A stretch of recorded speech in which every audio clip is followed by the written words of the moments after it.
questions and answers. Welcome to our May 5th live car shopping strategies. My name is Deshone. I'm known as Deshone the Auto Advisor. And over the next 60 to 90 minutes, I'm going to be sharing what we call the cars from home philosophy, the way you can shop, get bids, make your car buying simple, empower yourself, and guarantee that you did not leave any money on the table. We're going to talk about a lot of things you may not be familiar with. We're going to talk about things you have not heard before. We're going to tear back some mindsets that the car business has programmed in us for their profit. And we're going to tear down those mindsets because they're costing us thousands and they're making the greediest dealers in this country thousands of dollars. And we're going to get rid of that. So this show is sponsored by my new digital book. It's called Cars from Home, 7 Steps to Saving Time, Money, and Avoiding Dealerships. So I wrote that book to give you everything I know, everything I learned at Mercedes-Benz, at General Motors, running my own brokerage, and the hundreds of people, thousands now, that we've helped since 2021 to empower themselves in their car purchases. So part of my welcome offer to you is it's normally $97. You can get it for $24. That's my welcome offer for 30 minutes, anytime during the broadcast. As we go, you can get yours in my TikTok bio, in my Instagram bio, the YouTube comments, and the Facebook comments. It's a 75% off discount as part of my welcome offer for those of you who take action. And you'll have everything we teach here for the rest of your life. And you'll be able to move the same way you're going to hear me move and the way a lot of people I'm going to show you guys are moving. So no questions off limits. Feel free to start typing your questions. We are live on Instagram, TikTok. Hang on. I got Instagram up here. My man Dolan is moderating, so we're going to try to pull in every single one of your questions. Again, this is our May 5th live. We are live. It is Monday, so let's get to the questions. Okay, we got some coming in already on TikTok, Dolan. I see it is what it is. I'm just going to pull that one. I need to do one on shady mechanic shops. You should.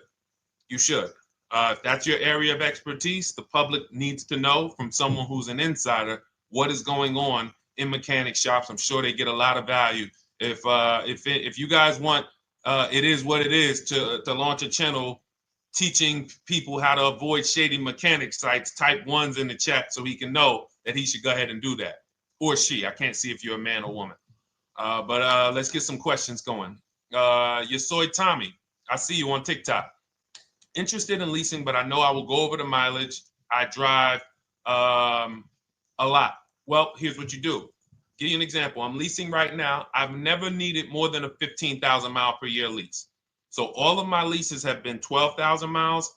I've never needed more than a 15,000 mile per year lease. Now, sometimes, that was because my family worked a little further from where we lived. We got a 15,000 mile per year lease, but most of the time I'm getting 12 because that's what I need. That's what I use. Now I'm paying $499 a month for this $55,000 Infinity truck. I got a 1% lease on it. I got my bids, the way we teach at Cars from Home. We're big on multiple offers. That's the only way you're going to save the big money and guarantee you got all the money is to get multiple bids. We teach you how to do that. You can do it by phone too. If you want to try to do it by phone, God bless you. We do it through email. We do it through emails and templates, and that's what we do. But I'm paying $499 a month for 12,000 miles. Now, let's just say I needed 15,000 miles. I would have bumped that lease up, and instead of $499, I'd be paying probably $30 more. So call it $530. Now, let's say I'm a high mileage driver at 20,000 miles. That instead of $530, I would probably be paying $620. And there I got my 20,000 miles per year. So the key is, and this is what you'll hear, people will blame the leases for not understanding that they choose the mileage. The mileage is not selected for you unless you go into a dealer and say, hey, work me up a lease. And then they're going to choose the mileage, probably give you 10,000 miles per year, and then try to close you on that.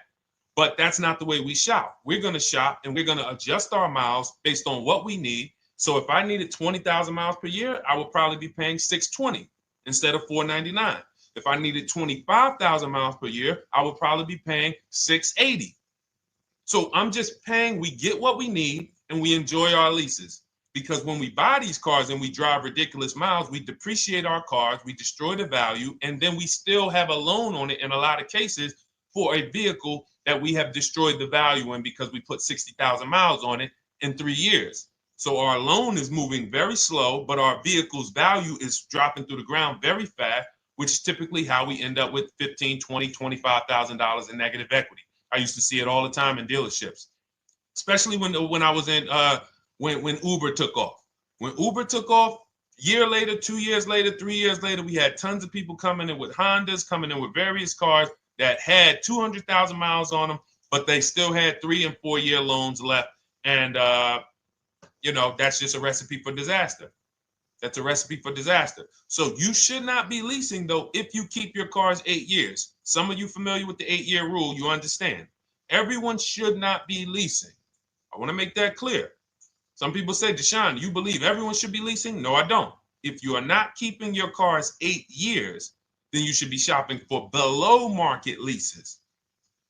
Don't forget those 2 words, below market leases. Because if you're paying what everyone else is paying for their leases, it's not going to make sense. Some of these strategies are not going to make sense.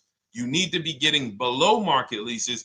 And the way we do that is to comparison shop, get multiple offers from dealers, have them compete for our business, and then we get these leases that no one else can get. Great question. So what if I go over 20,000 miles? What do you recommend doing? You choose your mileage wisely. In my book, I have a section called Choosing Your Mileage Wisely. The whole key with leasing is to scope out the mileage you're going to use, and that's what you shop for. If you know you're going to do 25,000 miles that year, you would do 25,000 miles on your lease. But you don't shop this way. We always shop with 12. A problem with leasing is once again, you go into the dealership, you say, work me up a lease. They're going to work you up what they want. They're going to say, hey, put 5,000 down. Who's had that happen? You go and you look for a lease and they tell you how much money you need to put down. Type me if you've had that happen. And again, welcome to everybody. This is our May 5th live. It's Monday, May 5th. Whether you're watching this today or you're watching this later today, because we will be rerunning this for those who couldn't make the show. Tell your friend they can catch it on our channels. But this is our live show. We're live every single Monday through Thursday at 12 noon. So you'll see people who will go and get blessed transition. You've had this happen. This is what you go in. They work you up a lease. Here, you need 3,000 down.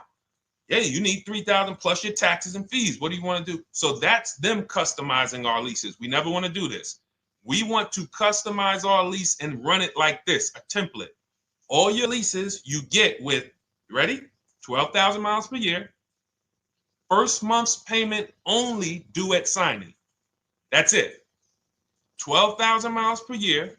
First month's payment only due at signing. That is how you shop all of your lease offers, because this allows you to now use the 1% rule, which I didn't create. A lot of lease savvy people know about the 1% rule, where your MSRP, I'm going to just show an example of an MSRP, the price on the window sticker.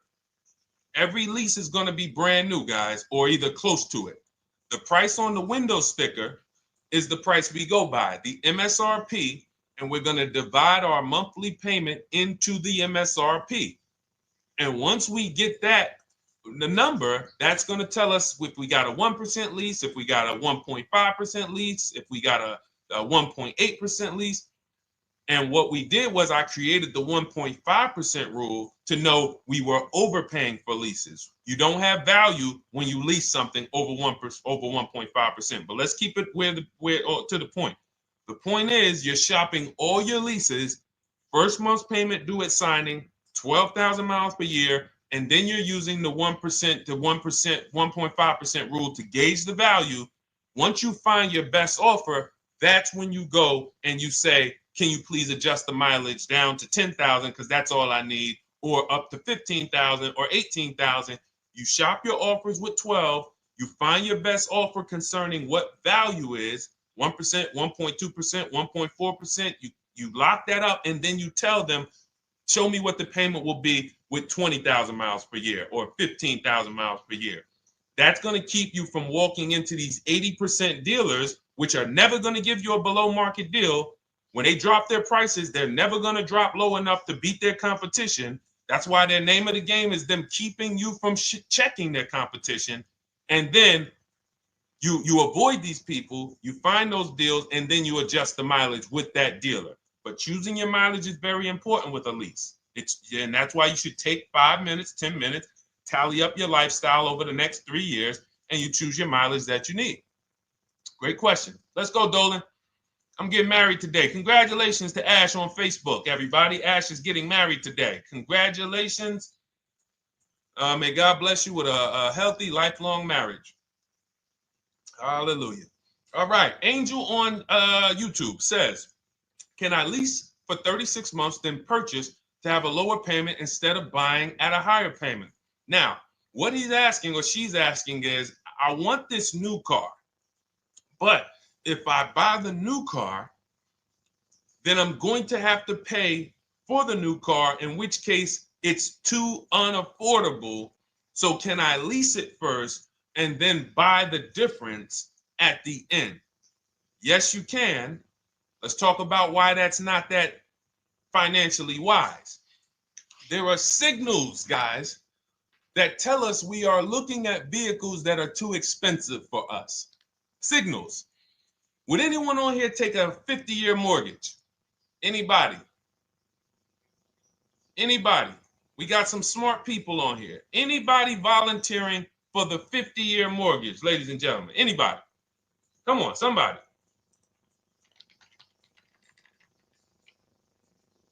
No, why not? Why not? Why is everybody saying no to the 50-year mortgage? Because we know it's ingrained in us that a 50-year mortgage on a house means we can't afford that house, right? Same thing with cars. There's signals. And so when we cannot finance a brand new car and it's affordable, what should we be doing? We should be going to get a pre-owned car. That's what we should be doing. So some of you have the luxury where you could afford both a new version of the car you want, and you can afford a pre-owned version, of course. So you might say, Deshone, I could afford both. I want this car, but I could afford, which one should I get, new or pre-owned? Thank you to the new gifter, Jeffrey Jones. Welcome. The Black King. Thank you so much. Gifter badges. Appreciate everyone who supports this broadcast. Thank you so much. You helped me to keep this information going. So what you're saying is, I could afford both. Which one should I get? In that case, it's a matter of your values. Do you want a brand new car? You want to treat yourself? You only get it every 10 years. So it's like, hey, I only get a new car every 10 years. I'm going to treat myself to a brand new one. Curtis Thomas, thank you for sharing. Or you might say, you know what? I want to go to value play. Even though I could afford a new one, I want to knock 20, 30, 40% off the price, and I want to get me a pre-owned version. So that's the people who could afford both. Some of you, you're like Angel, who like, I want this car, but I can't afford it new. In which case you go pre-owned, because you don't want to lease a car 3 years, even if you get a below market lease deal, great lease payment, turn around and buy the difference, because you're typically going to need a 5 or 6 year loan for the difference. Once you get that 5 or 6 year loan, you add that to your 3 years that you leased the car, and you got 8 to 9 years of payments on the exact same car. 8 to 9 years of payments on the same car. This does not make financial sense to pay that long on a car. This is, you can't reach the reward stage where the car is paid off and you're putting money to the side for maintenance and repairs. You know, you got a paid off car, because the goal with purchasing is to get to that long-term ownership where the car is paid off. I don't owe anything on it. You know, I got a couple $100 I put to the side for maintenance and upkeep, but that's all. That car is paid off. I can keep that thing for 15 years. I can pass it down to my son, my daughter. We got an extra car in the family. That is the value of purchasing. So if you have a payment for 8 years on a car, you don't get to that stage. So that's why before I would ever recommend someone lease and then purchase the balance, I would recommend someone purchase a quality pre-owned car and get it at a below market price. Okay, does that make sense? Okay, everything that we're talking about, guys, is in my new digital book. It's called Cars from Home, 7 Steps to Saving Time, Money, and Avoiding Dealerships. Has everything we teach, because the name of the game is learning how to structure your deals. When should I lease? When should I purchase? And then once you have your structure, getting bids on everything to make sure you don't leave any money on the table. When you get bids on everything, you're never going to lose any money on your trade-in, because you didn't just get one offer on your trade-in, you got bids. You're never going to overpay for your interest rate, because you didn't get one offer on your loan, you got bids. You're never going to overpay for the new car or the used car you're buying, because you didn't get one offer on it, you got bids. And that empowers you to control the transaction. That is what we teach.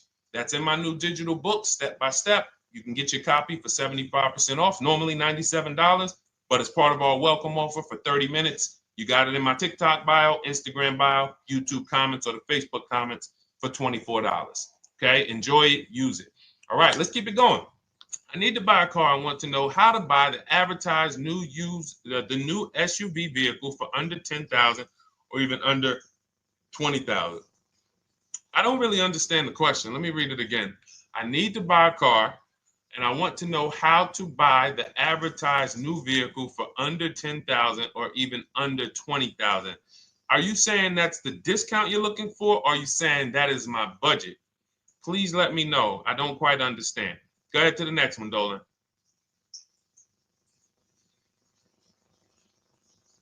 All right. If the Carfax report only has service maintenance, is it okay to purchase? Okay, so all right, this is a great question, guys. This is about used cars. Who's going to be shopping for a used car in the next year? Type the letter U. Type the letter U if you're going to be shopping for a used car in the next year.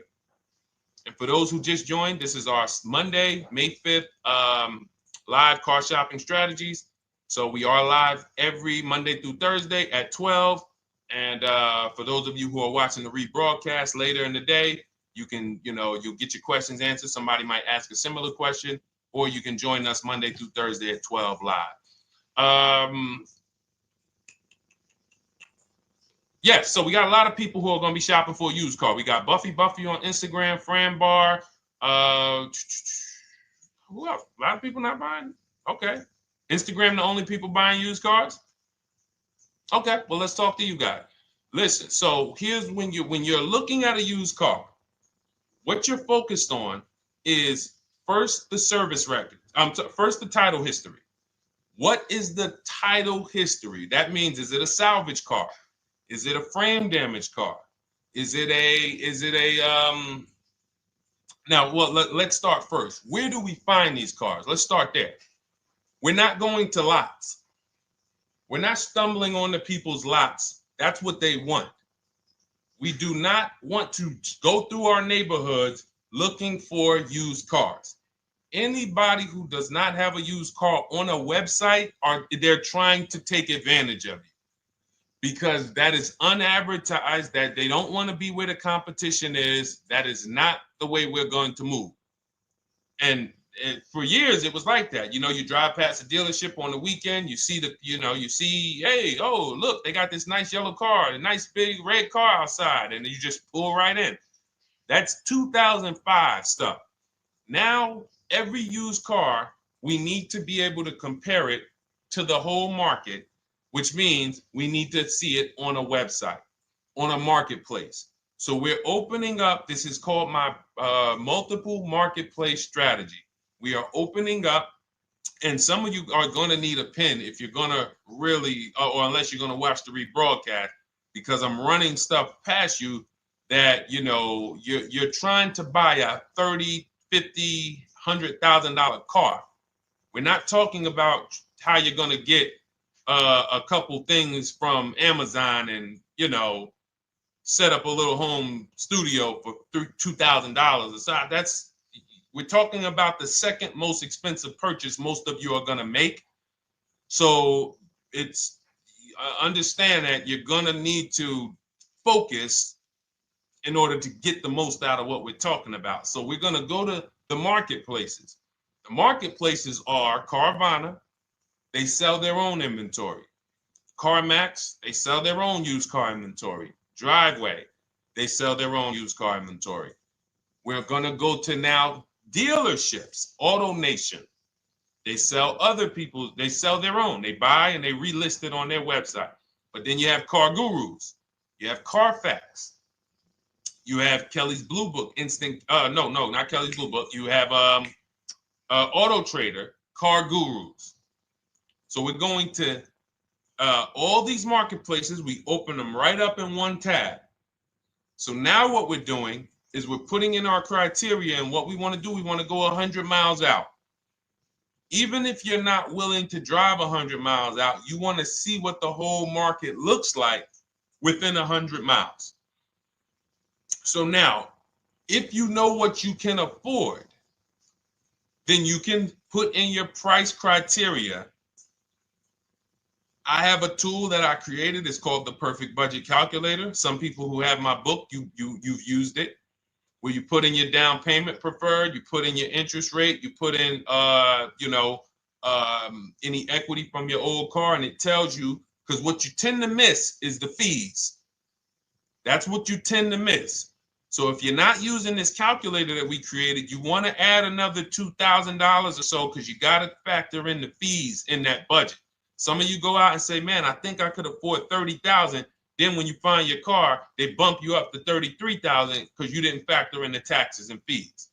So this calculator does it for you in my book, and everything we use the Perfect Budget Calculator. But if you're not using it, just estimate another, a little higher. Now you put all of that into the marketplaces. Now you're looking for what the inventory is. Now, here's the reason why you must open up all these marketplaces. First reason, they have different cars on them. Carvana and CarMax has different cars than Car Gurus, Cars.com, Auto Trader. There's different cars on them. Another reason we need to open it up is because sometimes you'll see one car here on Car Gurus for $31,000, and then you'll see that on Auto Trader, they marked it down $2,000, it's $29,000. And you're like, wait, why the heck is it lower? This is the same car. Well, it could be because this marketplace got the notification first to lower the price, and maybe this one takes a little longer to see that, oh, maybe that takes 24 hours before their updates take effect. So that's why you want to open up all these marketplaces. Now you're narrowing this down first based on your color choices, what options you want, your models, and now we're starting to narrow this thing down. So we're narrowing it down. Now we start to look at the history of these cars. This is the best way to start narrowing down your used car search. Let's now dive into the history. I need the Carfax. Now, some of these websites will give you a free Carfax. Some of them will try to make you buy a Carfax. Now, I'm going to give you one of the secret strategies that we've been using for years in my book, and I'll tell you it right now. It is how we get free Carfaxes, because when we get to most vehicles, you guys, for those of you who are just meeting me, I worked in Mercedes-Benz for 5 years and General Motors for 5 years, and I ran my own brokerage. I started it in 2016, and I ran that while I worked at the car dealership. So I have a lot of experience and have seen a lot, and that's why I'm able to teach these things. I also love numbers. But one of the things that I know is almost every dealership has a contract with Carfax. So every dealership, we pay Carfax already. So what we're able to do is when we list our inventory on our websites, we're able to list the Carfax with it. We're able to provide that free of charge. But when we pay Auto Trader or Cars.com or Car Gurus, we are not able to actually push our Carfax to that marketplace. But if you come to our website and you find the vehicle on our website, most times you will find the Carfax for free. That is what we have been doing for years. So that now we have the Carfax, because the Carfax is the only way we can see those service records right now, because we've already narrowed it down based on, first thing we're doing is we're looking at title history, frame damage, salvage title, rebuilt title, total loss. That's the type of vehicle. The next thing we're doing to narrow it down, which is where many of you get in trouble, is you're looking at the service records. Skipping service records, buying used cars without seeing service records is disaster. The biggest indicator on if a vehicle was taken care of is what is on those service records. And if you can't see those service records, then I would not buy the car. Somebody say, oh, I'm changing the oil myself. If you don't have proof that you have changed the oil yourself, I cannot see it. I cannot see that you have maintenance this car, and that's a turnoff for me. Because now when you drive that car a year later, 2 years later, things start happening. You have no one to blame but yourself. Now the regret kicks in. Man, I knew I shouldn't have got this. But chances are, if you find a quality vehicle and you see service records on that previous owner's report, that's going to lead to a quality experience. Okay, so that's pretty much how the initial part of our multiple marketplace strategy. As you can see, we have this to a science. Nothing that we're doing is by chance. Nothing we're doing is on a whim. That is it. But let's go to some more questions. And I think the biggest thing I want everyone to understand so far is that we don't wing anything in this process. There's nothing, everything that I'm teaching you is going to be out of our systems. Now, some of you have different learning styles. So let's address this. Again, welcome to our May 5th, Monday, May 5th live. We're live Monday through Thursdays at 12 noon. And we rebroadcast this for those who couldn't make it. You can share this with your family. Tell them, hey, visit Deshone the Auto Advisor's channel. He did a great show earlier. He answered some questions that everyone had. You can watch the broadcast all through the rest of the day. Now, but we're live every week, but we're live right now. So now the biggest, some of your learning style is different. What we teach is we have the ultimate do-it-yourself guide. This book is rated 5 stars. Thank you to everyone who's rated it on Goodreads. Just pull it up right here. For those of you who are actually on Instagram or YouTube, TikTok, you won't be able to see this right now. But the book is rated 5 stars. We appreciate you. And this is the ultimate do-it-yourself guide, whether you're new cars, used cars, leases, bad credit, how to make banks bid for your financing, high mileage driving. It's all in there, step by step. And it's a digital book, so you don't have to wait for it. As soon as you get and hopefully you get there before the 30 minutes, so you get your copy for the $24 instead of the $97. That's our welcome offer. But that's your do-it-yourself guide. Some of you, you're a do-it-with-you person, and that's Shop with Deshone. You like videos instead of reading. You want coaching. You want support. You want a community. We have 1,600 people in our Facebook group. That's our Shop with Deshone. We've had 2,200, almost 2,300 people come before you. When you see me share people like Zafrina and like Melissa and Sheree, Ken, all of these people who are, they're showing their car deals that they got. Look, took me about 30 days. He went through, past Friday, locked down 2 vehicles, 2 Yukon 2025. Said he dropped sold the BMW. They dropped the price down to 70 grand. So they took off like 5,200 for him. These are all people who are in the Shop with Deshone. Their learning style is they prefer videos. They prefer, coaching with me. But again, it's the same information. So I want to be clear. It's just your learning style. So if you are like Deshone, give me the blueprint and I will run this thing. That you're going to be like the people who send, like Marie. Marie just wanted to let you know she got our book. Using the book, I saved over $13,000 off MSRP. Now, here's where the feelings get hurt. And this is not my intention. But some of you have these same vehicles that you're going to see me sharing that our people get. And when you see what they paid for them and what they're getting off of them, you're going to see, wow, I did not get that. I did not get that type of discount. So all of you who have this 2025 GLC coupe fully loaded, she said they took $13,000 off MSRP. She got her bids from home, got my payment to be hundreds lower per month, maintenance included, no money down. We are masters at no money down deals. You should not be putting money into these cars unless you intend to keep them for 10 years and you got a great price already. You got a huge discount already. You should not be putting money into these cars. I have never done more than $1,500 out of my pocket for any lease.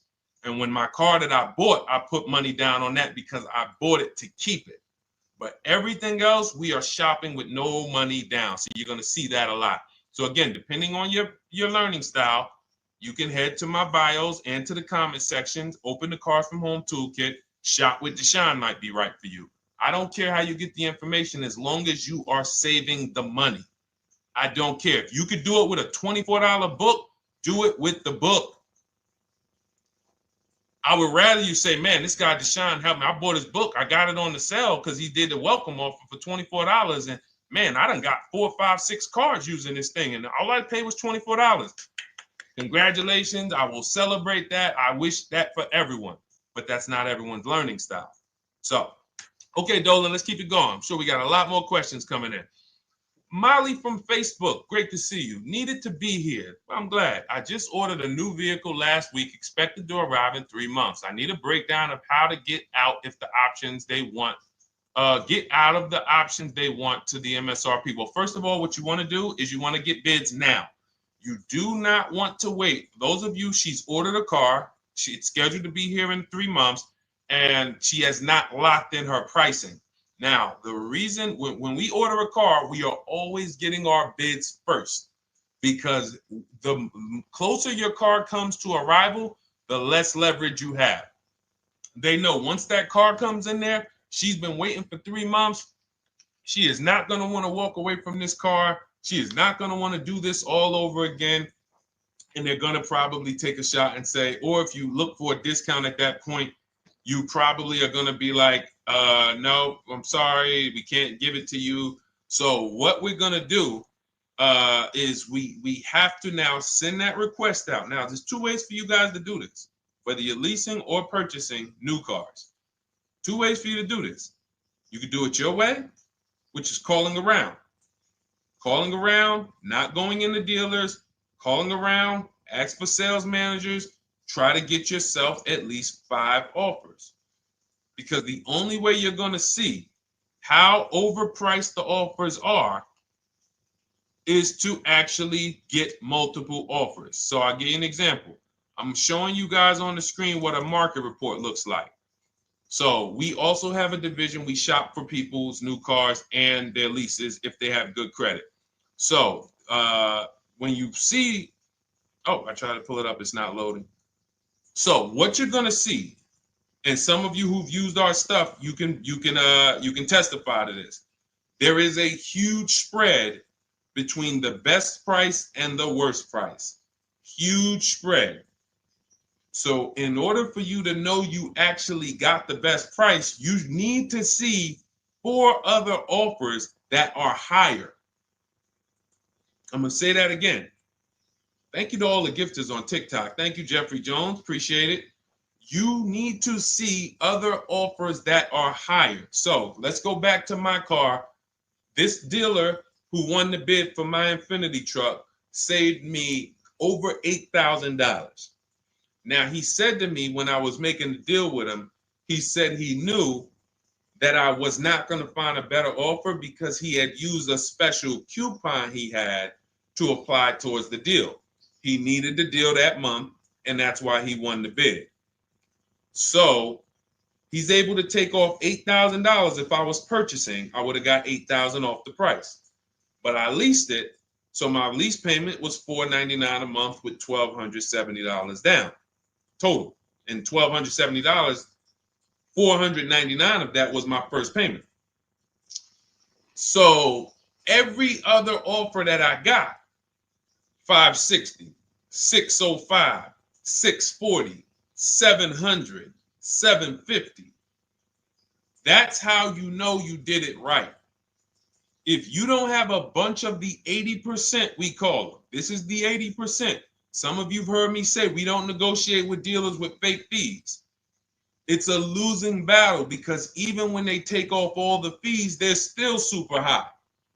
I'm going back and forth by email. So if you're using what we teach, you're taking minutes out of your day. You're going back and forth with email. We close deals in 60 to 90 minutes. I'm not inviting anyone to car college. 60 to 90 minutes of emails back and forth. Next thing you know, we're closing a deal. But you're going to see, even after back and forth and telling the dealers through email, you can do it by phone. Hey, I'm shopping other dealers. Please make me your best offer. I have all the templates written. So when you're using our stuff, you don't even have to wonder what you're going to say. You just copy and paste our template. But even after that, you're going to see, wait, these people are still giving me super high prices, even though I told them I'm shopping, even though I told them I'm serious, I could buy the car right now, even though I gave them every single thing I need to give them to get an offer, they're still $150 a month higher than my best offer. That's going to prove to you that they are the 80%. They are not coming down. When they say this is our best deal to their customers walking inside, they're not lying. It is their best deal. It is not the best deal. It is their best deal. Their competition's best deal will blow their best deal away. And the only way you do that is by getting bids. So that's what you need to do, Molly. Take exactly what you're looking for. If you want to call around, call some sales managers and say, hey, listen, this is what I'm looking for. I put in an order, but I'm not dead set on the price yet. Haven't really gotten, I want someone to lock in a price for me. And hopefully you're purchasing, because if you're leasing, it's tough, because once that lease comes in, you do not know what the lease program is going to be. So if the lease program is bad, then you could find yourself jammed up. Now, here's what we try to do to prevent that. It's not always possible. Here's what we try to do. Once you have found the best dealer who's won the bid, now what you're going to do is say, based on this price that you're selling me the car for, can you give me a lease estimate now? So let's say I'm ordering this Infiniti. I shop around, I find a dealer who says, all right, Deshone, I'll place the order. I'll take $6,000 off list price for you if you do the business with me. Perfect. Can you give me a lease quote based on that now? I know this is not the vehicle. My vehicle's coming, but can I get some type of an estimate of what it would be? And then I look at that, and if it's affordable, now I place my order. But I'm not placing an order for a lease blind, not knowing what my payment's going to be when that car gets here. Okay? Does that make sense? I know I may be typing, this is heavy. That's why I told you guys, when you're here with us in car buying, below market car buying strategies, this is like short 60 to 90 minute master classes. This is not lives where I'm showing you how to make macaroni and cheese and turkey and like, okay, yeah, you got your music playing in the background. Hey, listen, all right, what I need? Oh, hand me the Sazon. No, you could do multiple things. This is heavy finance talk for 60 to 90 minutes, and it will change your life. And I just saw my girl, Lisa. Lisa, good to see you. Lisa's been, she's been learning from us and rocking with Cars from Home. Let me see. I'm glad you clarified, even if no money down on the lease, you still really have to give them the first month's amount. Yes, I don't know what I'm going to do yet, buy or lease. No matter, I'm learning lots and sharing with my peeps. Thank you, Lisa. Thank you. Now, technically, you don't have to give them the first month's payment either. What I do is our templates all involve shopping, first month payment due at signing. But if I wanted to, so let's say, for example, on this $499 a month lease I got on the Infiniti, and I'll actually will add this because I'm glad you said that. The lease that's your first month's payment, so it's not considered money down. It's considered your first month's payment because you're leasing, you're paying 36 months or 39 months. We don't do 4-year leases. We don't even do 3.5-year leases in most cases. We're not doing it. It's 36 months, 39 months. And if they have a really, really good program for 2 years, they will tell us about it. But we shop for 36 months. But you can tell that if I wanted to tell them, you know what, I want to do a straight sign and drive. I don't even want to give you the $499 for the first payment, which means you're asking them to pay the first payment, then it would have just been $500 going back into the cap cost, which would raise the payment probably with interest and taxes, maybe 15, 17 bucks, something like that. So if I truly wanted to bring nothing to the table, I can just have them to, cap the first month's payment. You can do that. You can do that. So you can ask any questions. I know you're in our Facebook group, and so you let us know. But the 8-year rule is your basis for leasing versus buying. The 8-year rule, when you guys open up my book, you'll hear me talk about this. I'm going to make a whole lot more videos about the 8-year rule because it is the parameters for how to know whether to lease or buy. It takes into account how drastic cars depreciate. They lose value like crazy. All the losses are in the first 5 to 7 years, and you don't win until you've kept the car at least 8 years, compared to someone who's getting a below market lease. So let's take an example. You look at somebody like, look, Brian. Brian got my book. Just finalized my first ever lease using your system. 2025 HRV Sport all-wheel drive, $30,000, $505 MSRP. So this is a $31,000 vehicle almost, and he got it for $395 a month, which is a 1.2% lease, no money down. Now, his initial quote from this dealer was $434. This is the winning dealer. But in my book and in our systems, we have a counter offer calculator where we put all the offers we get into the calculator, and then it calculates the best offer and it tells us what to counter. So his initial quote was $434. He countered with the calculator and ended up closing his deal at $395. So these are the people that, for all of you who you're like, wow, are there any cars out there with a $300 payment anymore? Well, if you're buying a car, you are buying it at a $300 payment. You could only spend, who knows, every $5,000 on a vehicle is about how much per month? Every $5,000. When you're looking at a car, every $5,000 on a 5-year loan, which is what you should be defaulting to, is about how much per month. Thank you, Nikki. Nikki got a #1 gifter badge. And I don't really know what all of that stuff means, but I definitely appreciate it. The Black King, thank you so much. I just know it means you guys support the show. So I appreciate it. So who knows? Every Nucci Graham is and I wanna Nucci Graham will address you next, because as soon as you get your book, on the thank you page it says, "Thank you for your purchase. Click below to open your book." So we'll address that shortly. But okay, thank you, Lisa. Yes, every $5,000, and Nikki, $100. So this keeps you in the safe zone.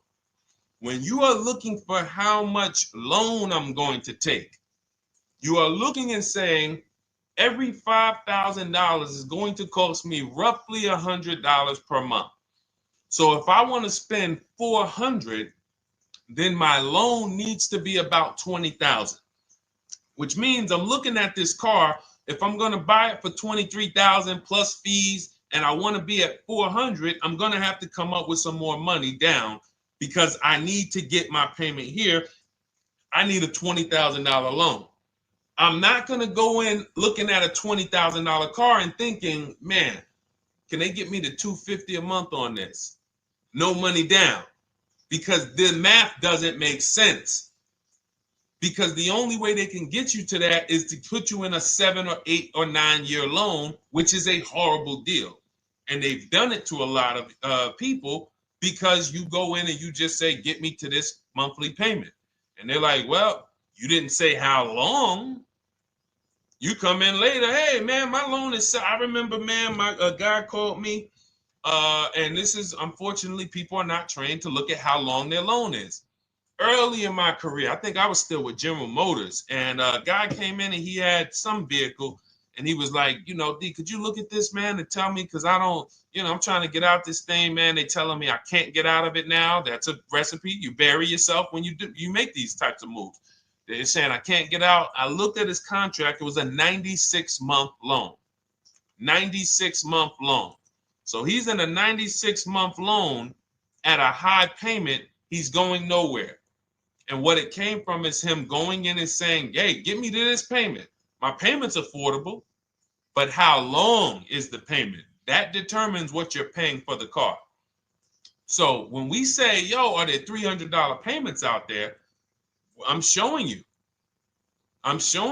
Leasing, there's cars you can drive 30,000 miles, $30,000 cars, beautiful vehicles, payments in the threes when you're shopping and getting bids, and you're finding vehicles with great lease deals. At the same time, on a pre-owned car, that's only going to get you under 20 grand, between 15 and 20 grand. So it's about getting the most for your money. And getting the most for your money, you must take into account the 8-year rule. If I'm not keeping a car 8 years, I should be shopping for a below market lease. I'm not tying up any of my money in this car because I'm not keeping it long enough to have all of that money benefit me. Does that make sense? Type ones if that makes sense. Type dollar signs if that makes sense, because this is about money.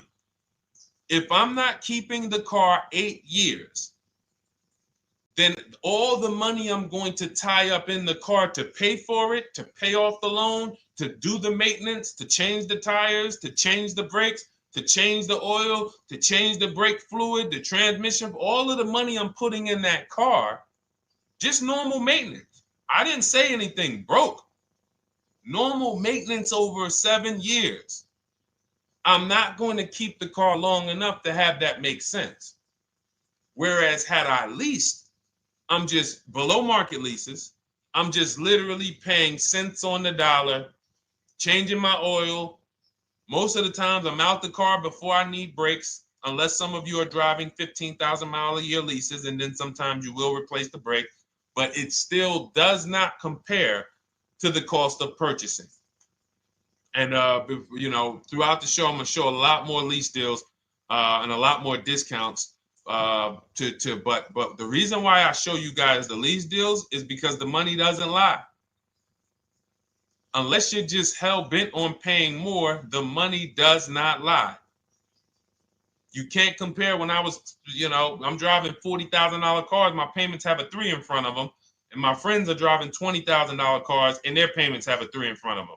And those cars are used, need maintenance, you know, warranties done ran out after 4 years. I'm over here driving brand new cars, problem free, and they're paying the same amount or more than me, and they're driving inferior products. And then once they really get tired of the car, they go ahead and they trade it in and they start the process all over again.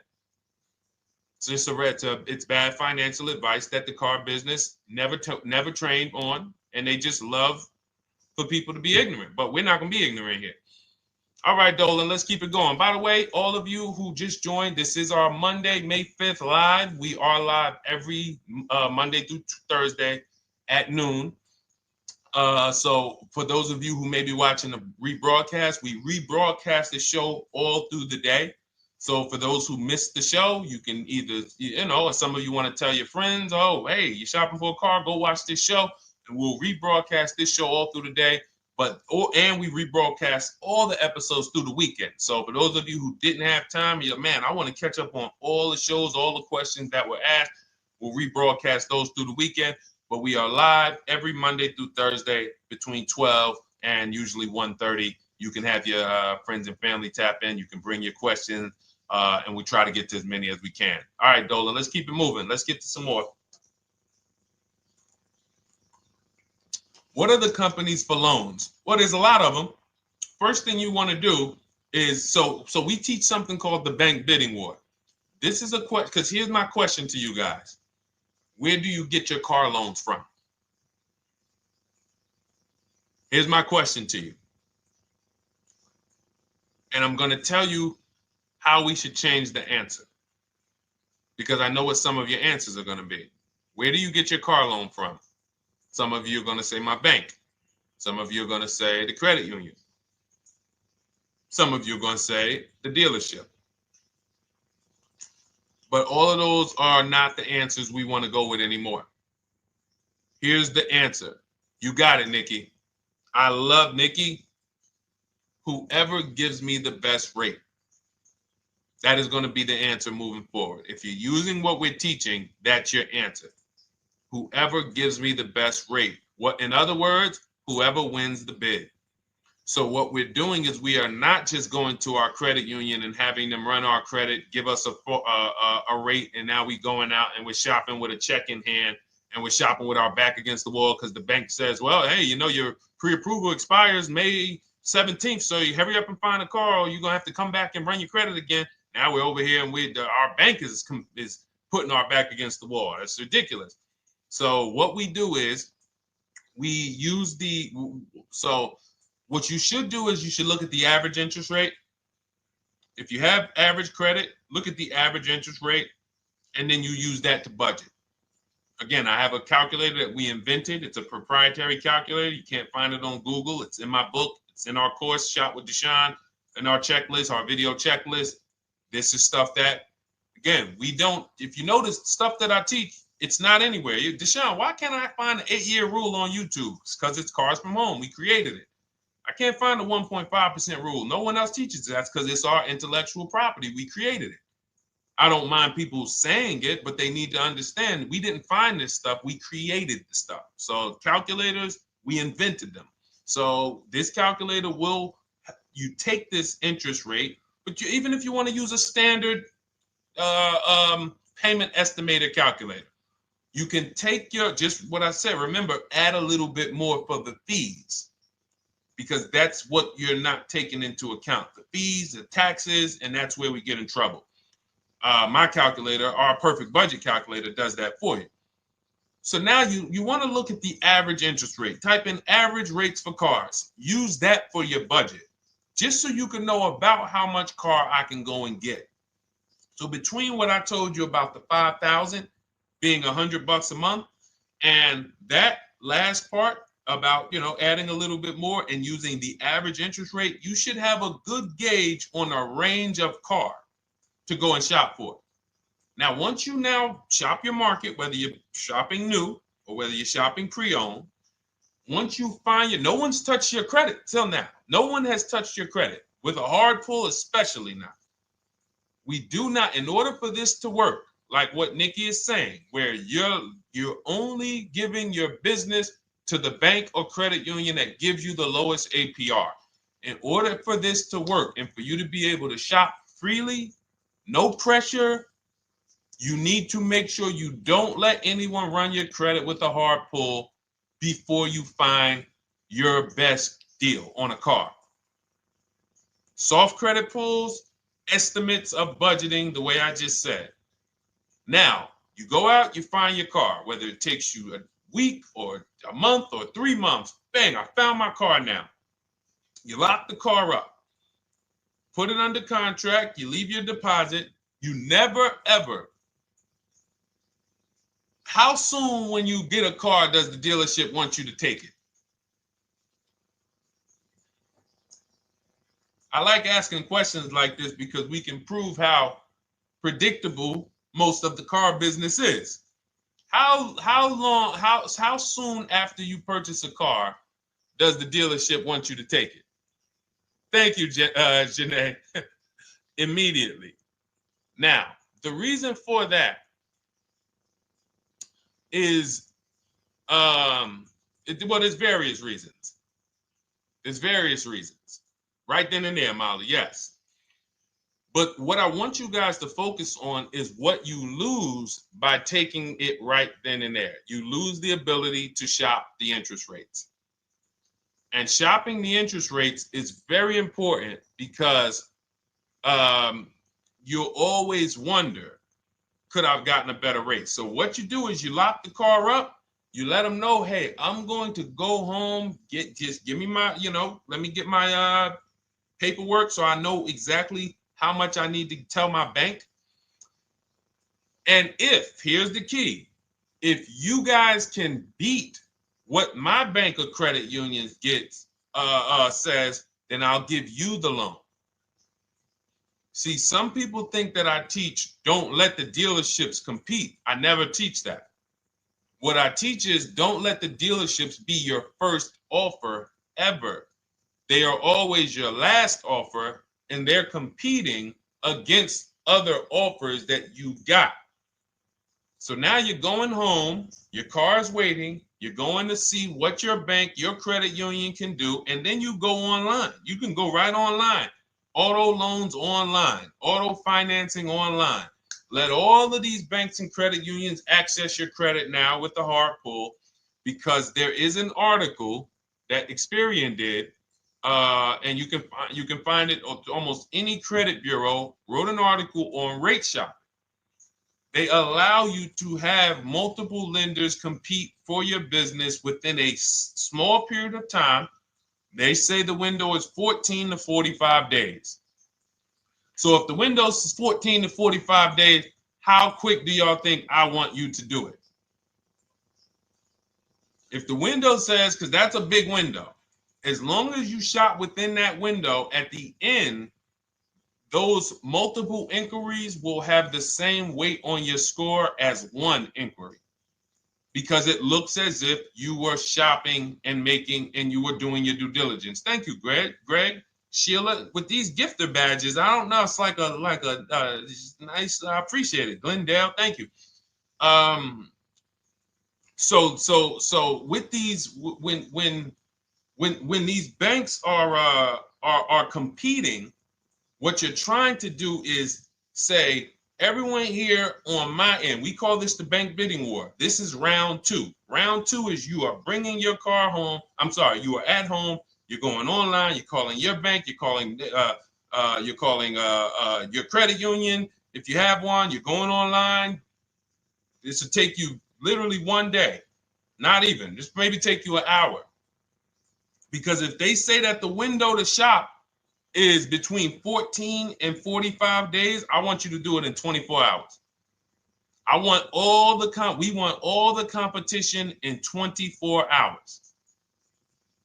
Because that guarantees we are way within the window. They're going to look and see, wow, this person bought a car. They had multiple lenders competing in a small period of time. They're not out here just letting people run their credit over, every week. Some new banks running their credit. So now you call the dealership afterwards. You say, hey, the best offer I got was from such and such credit union or such and such bank. If you guys can beat it, I'll give you the business. You allow the dealer to now shop you to their banks. In which case, they're going to call you and say, hey, good news, we got you a better rate. Or, hey, good news, we couldn't beat the rate, but we can match it. In which case, they save you the time, they save you the paperwork. Or they're going to say, hey, listen, that's a great rate you got. We can't beat that. None of my banks can beat it. And in which case, we guarantee all around we got the best rate, which is the goal we're looking for. As Nikki said, I'm only giving my business to who gave me the best rate. That is the bank bidding war. So when you get your digital book, Cars from Home, you'll get that in writing. We also have it in our Shop with Deshone video checklist for those of you who are more do-it-with-me types. Again, we're all about your learning style. And some of you just like, Deshone, I see you. Can you shop for us? What are these? I'm seeing a lot of you guys shop for people, new cars, new cars, leases only. And you have to have good credit. Your FICO scores need to be over 670, all of them. But if you don't, again, same result. We've been helping people get these results since 2021. And again, I am all about speed. These are short videos. The book is boom, action steps, action, action, action, action. I'm not trying to teach you everything about cars. I'm trying to walk you through a path, a 7-step path to get to the result you want all the time.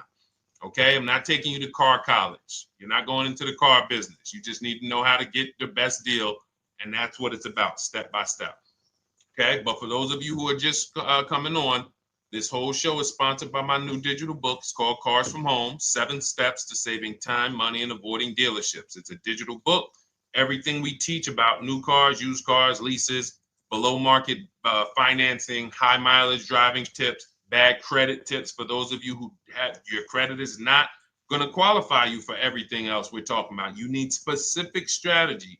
We have that specifically for people with bad credit inside my book and inside Shop with Deshone. So that's why I never believe in one size fits all car buying advice, because all of you are in different situations. So how does somebody look saying, you all should do this?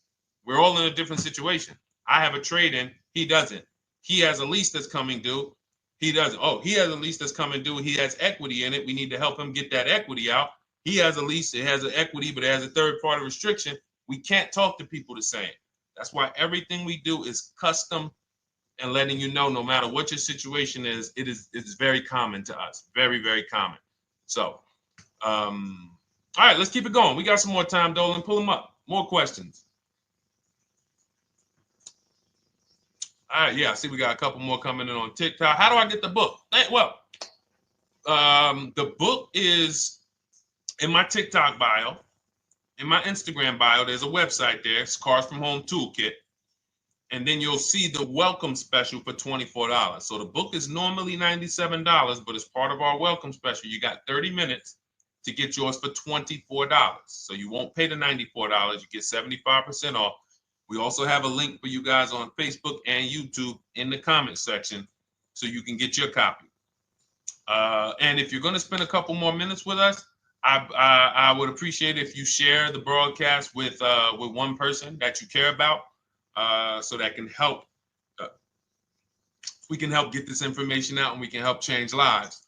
If you didn't receive your ebook, well, first of all, as soon as you purchase your book, you're going to see a thank you page. It says thank you. Screenshot this page, and then it says below. Click the link below to open your book. So you actually get the link to open it as soon as you make the purchase. And then I say I also emailed you a copy.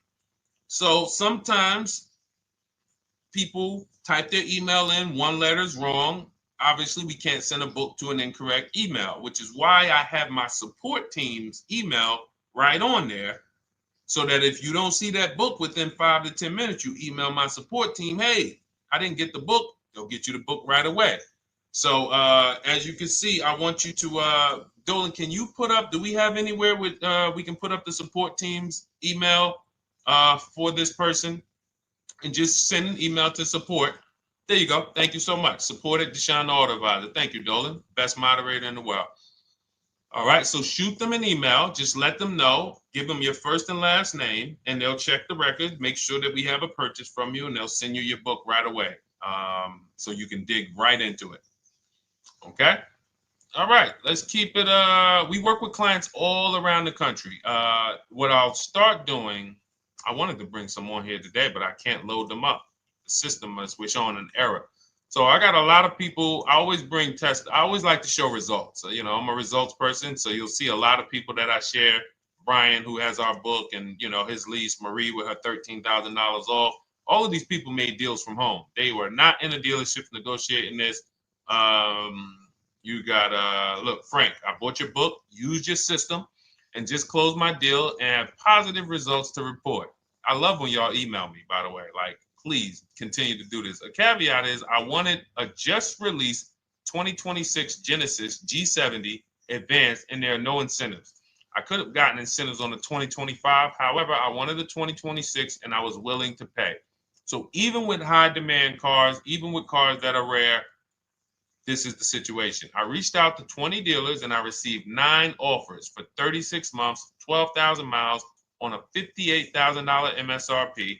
The initial offers range from $1049 to $901, with everything in between. I counter offered using the calculator that we have, and closed the deal at $815 on a $58,000 MSRP. That's a 1.4% deal. Now, mind you, that on a vehicle on a 2026 with no incentives, which means every bit of that was the dealer taking off money for him. He probably had to get at least $5-6 grand off to have that deal come in the 8s, when other dealers were quoting him 9 up to 10 and, you know, mid $1,000 range. So, you know, but so I show the book testimonials. I show my Shop with Deshone testimonials. But I want to start bringing these market reports so you guys could actually see that's our team shopping all around the country. And that allows us to stay, we're able to just stay on top of the market, like from state to state. It proves like this stuff is not, oh, if you're in New Jersey, the deals are better. Hey, if you're in Florida, the deals are better. If it's California, we don't have deals out here. All of this stuff is not true. And thank God we have people using the Cars from Home systems, be it by book or be it by our video checklist, or be it us shopping for people all around the country where we can tell you beyond a shadow of a doubt. I can show you market reports from Texas, from Oklahoma, from South Dakota. We did a deal for a Mazda, a South Dakota deal, Nebraska, California, Florida, Georgia. We're shopping for people all around the country. And there's great deals everywhere in the country when you know how to make dealers bid. Because you're always going to find that 20% dealer who just wants to beat their competition. They're the best in the region. And you got to go out to find them. You got to have a system to find them. Because most of the dealers are not them. Most of the dealers are the 80%. That's just the way it works. It's a numbers game. And the 80% are very expensive. And when you walk into the 80%, they'll go down. You're like, oh man, all right, can you take off? Can you get me down? Like, yeah, man, you're like $150 a month higher than where I could be, my max. And they go back and forth. You're like, man, I could take off $50 a month. Ah, man, that's the best you could do. And then next thing you know, you get down to 100. Yeah, all right, we'll take off $100 a month. And you're like, all right, I guess I'll take that. You don't realize that a 20% dealer, not only were they nowhere near your max budget, they were $100 less than your max. You're talking to the 80%. The 80%, when they come down, they're still here. The 20% are here. So you're over here with an 80% dealer walking into these dealers. 8 out of 10 dealers over here are 80% dealers. So y'all talking them down like this, and y'all thinking we winning. Oh, I talked them down to this. Meanwhile, the 20% dealers are here. 20% dealers will launch a bid.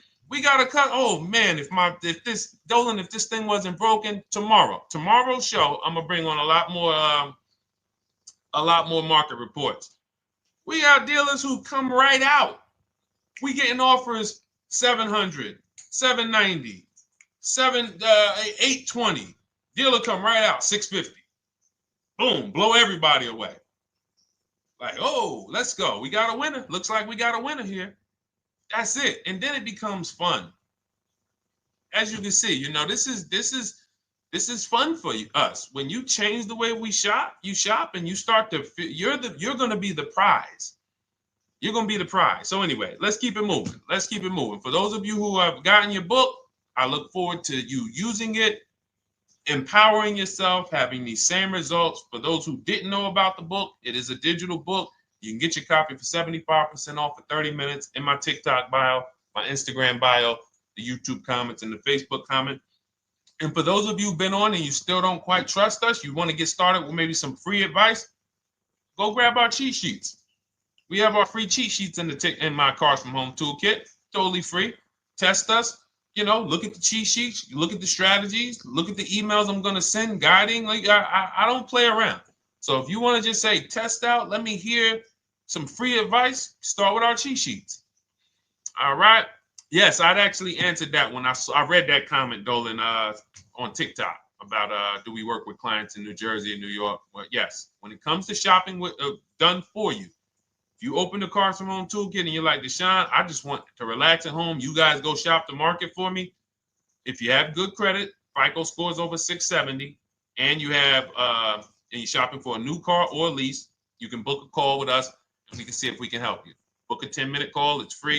And we can see if we can help you. Is it best to lease a car if you're currently underwater? Ooh, if I was underwater right now, let's just say I have 15,000 negative equity. I made a bad deal during the pandemic. I'm upside down and I'm like, man, I got to get out of this car. But and first of all, I know I should be leasing because now we know the 8-year rule. The 8-year rule says if we're not buying our cars to keep them at least 8 years, we should be shopping for below market leases. We're going to pay a lot less money. Below market leases, not normal leases. Very important. So what I'm going to do is I'm going to actually right now look for an electric vehicle that I could lease because some electric vehicles right now, we're getting under 1%. We're getting 0.88% leases. We're getting 0.79% leases, because if you do your bidding, you're going to see. Now, again, if you want to call around for your multiple offers, you can do that. I'd rather you call around than to do what you've been doing. I'd rather you, with your new cars and your leases, call around before you walk. That's better than what you've been doing. But if you're like, Deshone, I don't want to talk. I don't want to wonder what I'm going to say. I just want to copy and paste. That's the Cars from Home way. Either way, you get your 5 offers, and you're going to see now, my best offer on this $40,000 electric car might be $320 a month. So I'm now driving a $40,000 car. If I didn't have my negative equity, then I would be driving it for $320. But now I got to bring this negative equity over. Now, the reason why you want to look at these electric cars for this is because if you try to bring a bunch of negative equity over, what ends up happening is you're now messing up the loan to value ratios, and the bank won't approve it. So you might go in and look at a $40,000 car, and now you bring this 15 grand of negative equity, and the bank is saying, we're not going to loan $55,000 on a $40,000 car. We're not doing that. So that's when they'll say, some of you may have heard this before, you have to put money down. They'll say, we can't get you approved unless you can put $3,000 down, $5,000 down. You have too much negative equity, and the bank is not going to approve it all. But when you get your bids on some of these electric cars, you're going to get $10,000, $15,000 off. And this is specifically what I would be looking for. I would be looking for the electric vehicle that when I get my bids, I'm saving 15 to 18 to 20 grand off. And if you guys don't think that's possible, you haven't been here for long. You know, this is Milligan. She bought her Mercedes EQE last year. She literally, MSRP of her car was $79,245. She got almost $30,000 off the vehicle. Almost $30,000 off the vehicle. $51,359 is her price. $79,000 vehicle. She got it after rebates, after discounts, after everything. $51,359. So you take a vehicle that you can get a huge amount of money off, then you bring your negative equity over. So now that payment goes from $320. Yes, it might go up to $575 or $600 even. But I know I'm in a nice car now. I'm in a brand new car, and after 3 years, I'm done with that negative equity. So that's what I would be doing. And if God forbid the car gets totaled while you're driving, you're out of the negative equity in a lease. So if I rolled that negative equity, 15 grand over to this car, now I'm driving it. Boom. All right, I got this electric car. I'm out of the negative equity. I got a good value. I'm in a $40,000 car. My payment is affordable. Now I'm driving. Oh, shoot, car gets totaled. I'm out. I can go get me another car now. I can go and get the same exact car, but I can get it for $320 now. So, you know, that actually is the reason why people commit insurance fraud and total their cars or get them stolen intentionally. But no, that's just something to keep in mind. Something to keep in mind. Because most of you, when you start leasing, you're going to see that was my reason for negative equity.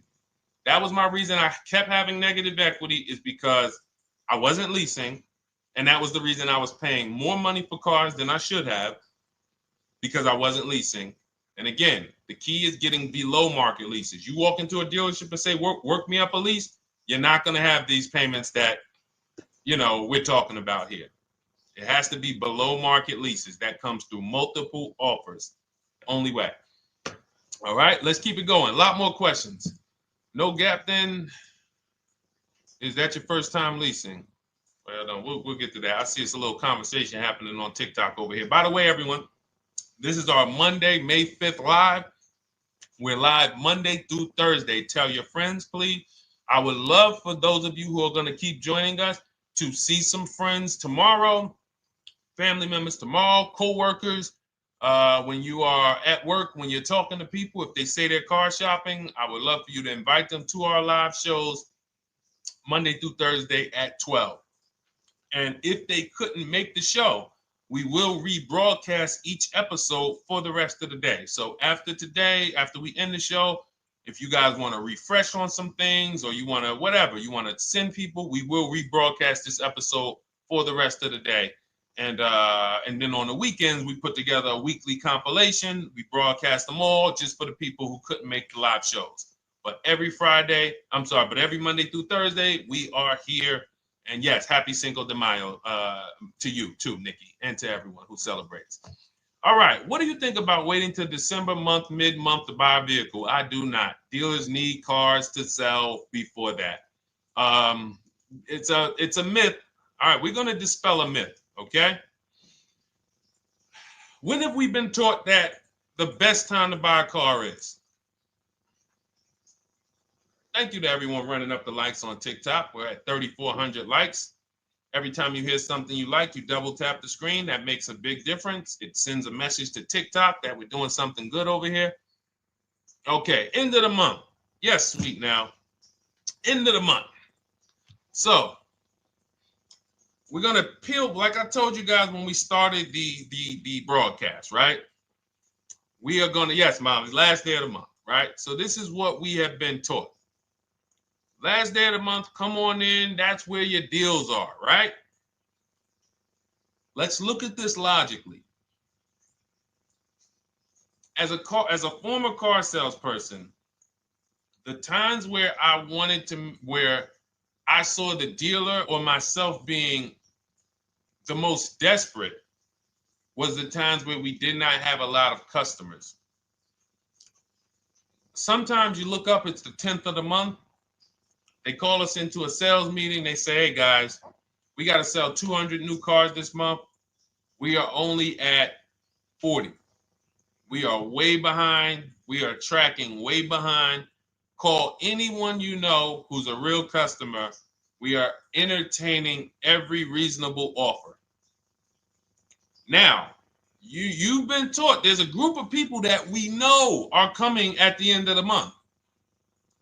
There's a group of people that we know that last weekend they're going to rush. But there's no desperation there from us because we know they're coming. So we look and say, I'm much more desperate at various times throughout the month than I will be at the end of the month. Because think about it. Every time you go into the dealership at the end of the month, is it dead or busy? You go into the dealership most of the time at the end of the month, is it dead or busy?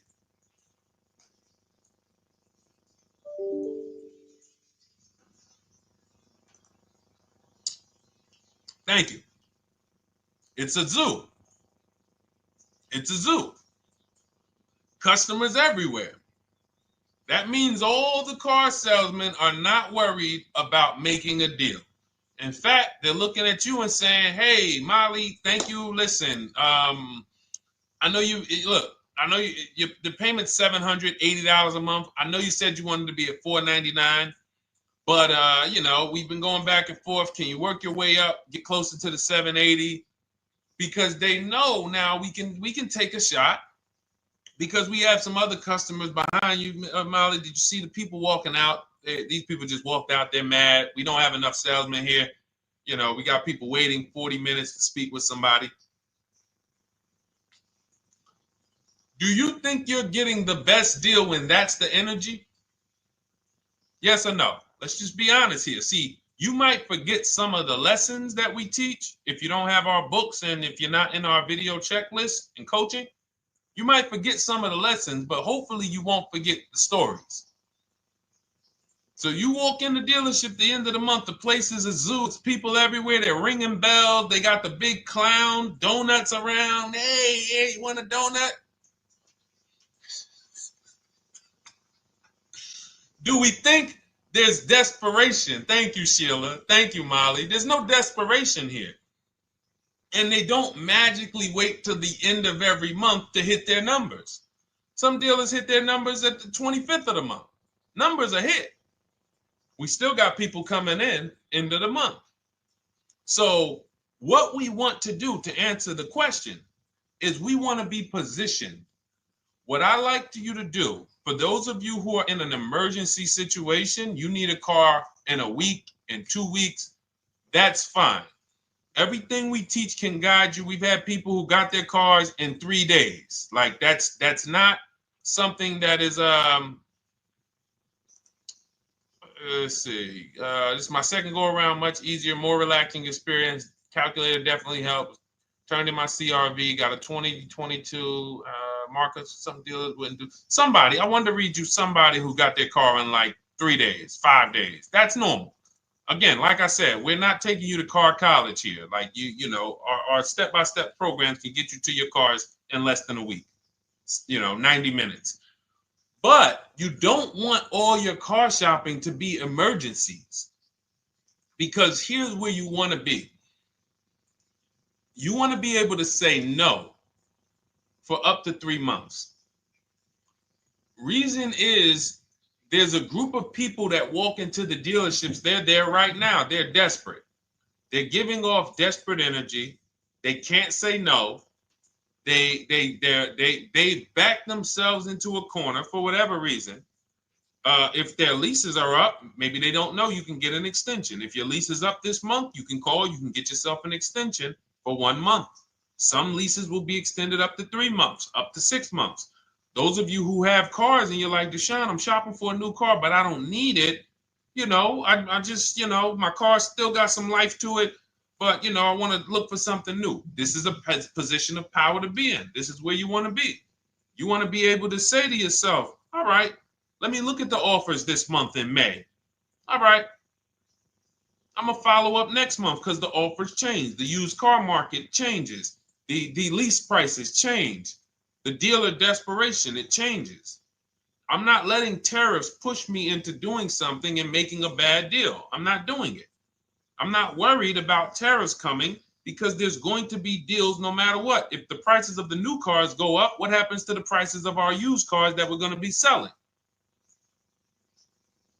See, that's how we really won during COVID. Some people who've been with me since 2021, that's how we were winning. My man John Shaw, he was one of the first people. David Isaacs came in, got his BMW. Yes, the lease prices were slightly higher back then. We were still getting under 1.5. We were still getting 1.4. John got a 1.2 on a Jeep Wrangler, but we were selling our old cars for 8, 10, 12 grand more than they would be worth today.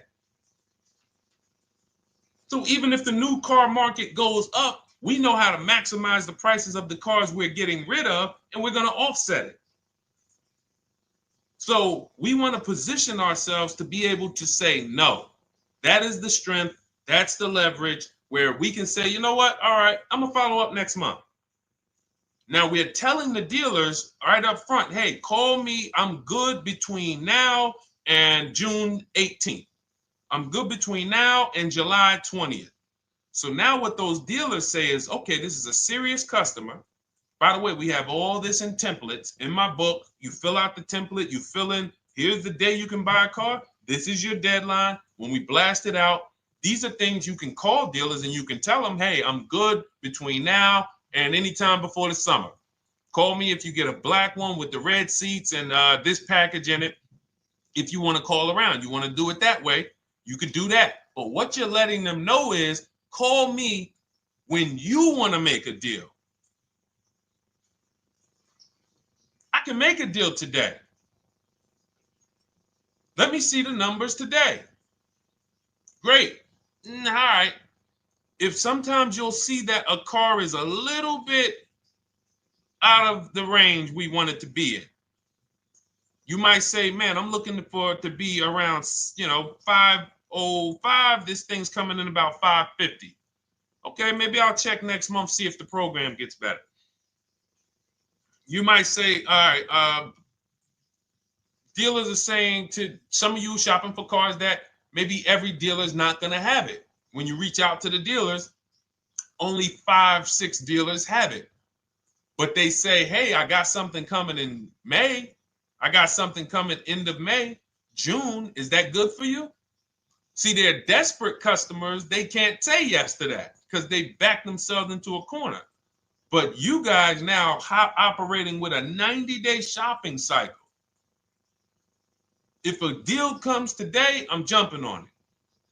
But if you got something coming next month, I'm jumping on that. Call me when you're desperate. Call me when y'all have that meeting. Hey guys, we're way behind. Listen, we need a deal. I'll take any deal right now. Hey, is that person that Sheila McCauley, you know, that last month, her number, we couldn't make that deal last month. Did she get a call yet?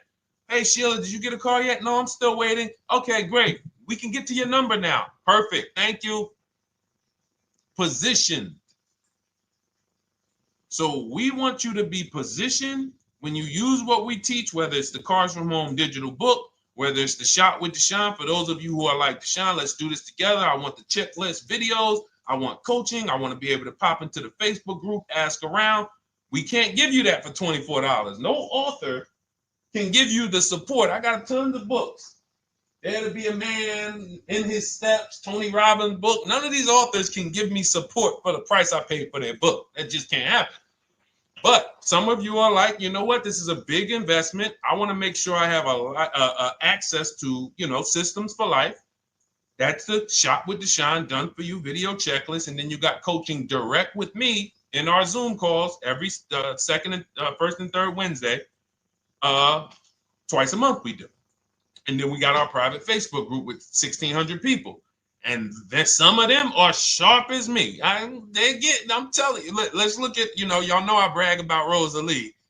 If you like Rosalie, if girl got 4 cars in within a year, you know. Her first car was the Infinity.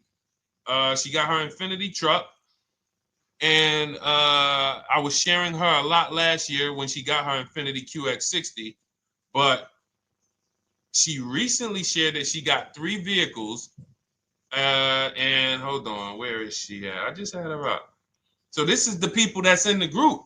Like, look, 3 vehicles. Big shout out to Deshone the Auto Advisor for making these incredible deals happen. 3 new leases for my sons with only first month's payment down. She got a Nissan Rogue, almost $37,000 vehicle, $399 a month, no money down. Mazda CX-30 Sport, $28,000 vehicle, $28,300, $339 a month. That's a 1.2% lease. And she got a Mazda CX-50 Premium Plus, $40,400 vehicle, $420 a month. 2 1% leases and a 1.2% lease. And the cherry on top, she says, I sold 2 leases. Some of you don't even know you could sell a lease. She said, I sold 2 leases. She had equity. Now, not every lease has equity. But if 8 out of 10 leases don't have equity, then 2 out of 10 do. So if you've just been dropping your leases off at the dealership, hey, here's my old lease. Let me get the new one. Hey, here's my old lease. And you have not assessed the equity. Could there be equity in it? Imagine how much money you've left on the table. Imagine how much, wow, I didn't even know you could sell leases. She sold 2 leases, 2 2021 Elantras, walked away with $6,737 in equity. Deshone, I could not have done this without you. Your program is a game changer. So this is what we want. We want empowered car shoppers. We want people who are not intimidated. I don't care what this market does, whether I need a new car, used car, whether I got bad credit, whether I'm a high mileage driver, it does not matter. We have strategies to make sure you are going to win in this market or any market. Does not matter. Okay? So, for those of you who don't know, the whole show was sponsored by my new digital book. It's called Cars from Home, 7 Steps to Saving Time, Money, and Avoiding Dealerships. It's 5-star rated. Thank you to everyone who's rated it, reviewed it. It has everything we teach in a step-by-step format. It's normally $97, but as part of our welcome offer, you can get yours for $24 in my TikTok bio, in my Instagram bio. Click that website. It's the carsfromhometoolkit.com. Or we have a link for you guys in the YouTube comments, in the Facebook comments, and you just click the $24 welcome offer, good for 30 minutes. And for those of you who have different learning styles, or if you just want some free advice, we have some links in there for you as well. Whether you are a do-it-yourself type, whether you are do-it-with-me type Deshone, or whether Deshone, I think I qualify for that done-for-you shopping, where I can relax at home and you guys go do that work. Or like I said, you want the free advice, just start with our cheat sheets and you can go from there. Whatever is right for you, you get it done. We just want to move you from anxiety, from, oh, I don't know what to say, from watching people online who call dealers and negotiate. Hey, take off $5,000 so I can have a viral video. And now you're talking to an 80% dealer. So the 80% dealer has the $5,000 to take off. So you look like, hey, yeah, see, I just got them to take off $5,000. We don't negotiate with dealers with fake fees. Like there's a saying, we don't negotiate with terrorists. Cars from home, we don't negotiate with dealers with fake fees. None of that stuff matters. Because what you want us to think is, look, see, I took off all of this money. Don't you want to buy the car now? But you took off the fake money. Had we been talking to a 20% dealer, what money are they taking off? The real money. The real money. So if we have 2 dealers, well, let's say 8, because y'all know I use the 80%. So the 80% are over here. The 20% are this small group over here that we got to find. Now, the 80% are starting so high that when they take off all the money, it's fake money. We marked up our cars. We got platinum kits on them. We got the Hertz service plans on them, and the Simonized kit and the low, all of that stuff. Okay, so yeah, we done took off 5,000 for you, but 4,000 of it was fake. Meanwhile, this 20%, they don't have the fake. So when they take off 4,000, it's real 4,000. And we over here talking to these people. Hey, take off all that fake money. See, guys, you can do this too.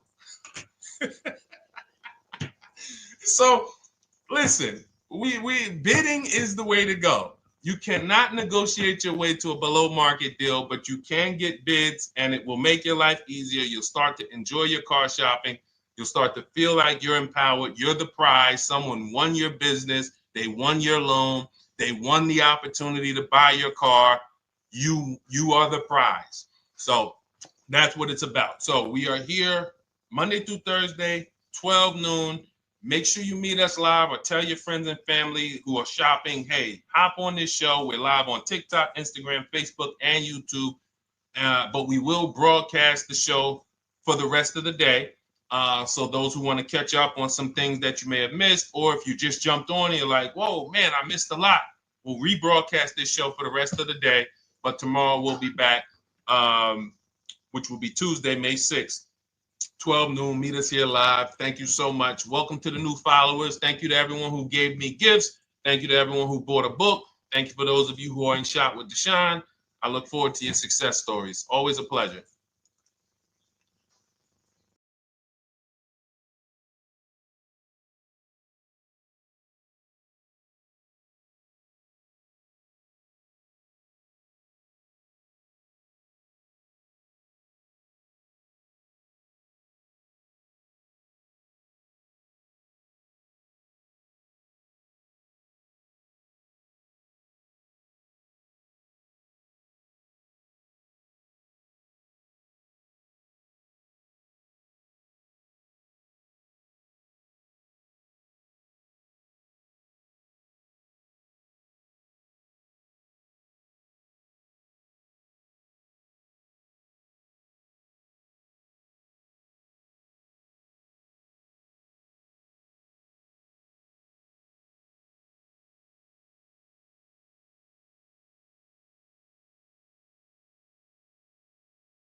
And welcome to our Tuesday, May 6th live. We do these live streams at 12 noon, Monday through Thursday.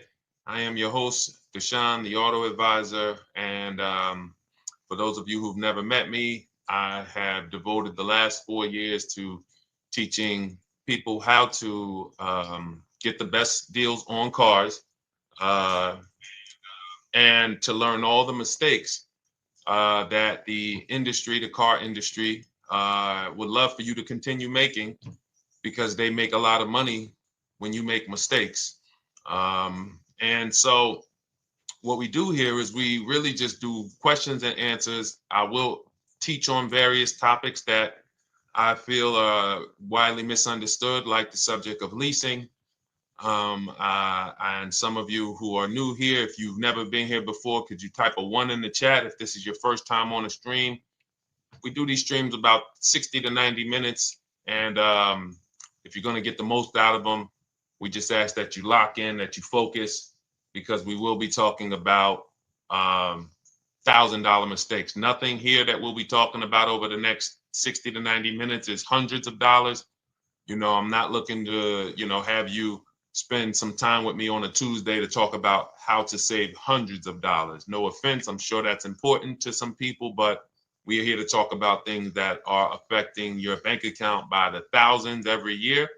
And so if you got some time, I would love for you to hit the like button, like wherever you are, and let's just tap in. You can start to type your questions. This whole stream is sponsored by my new digital book. It's called Cars from Home, 7 Steps to Saving Time, Money, and Avoiding Dealerships. It's a digital book. It's 5-star rated. Thank you to everyone who's rated the book and reviewed it. And it's normally $97, but for the next 30 minutes while you're watching, you can grab your copy for 75% off. That's our welcome offer. We always like to reward people for taking action. So you can get your copy for $24 instead of $97. And you can just head to my TikTok bio. You won't leave the show, my Instagram bio, the Facebook comments, or the YouTube comments, and use that link to get your welcome offer, and you'll have everything we teach. So as we go through this for the next 60 to 90 minutes, if you're like, whoa, Deshone, this is a lot. Wow, this is a lot.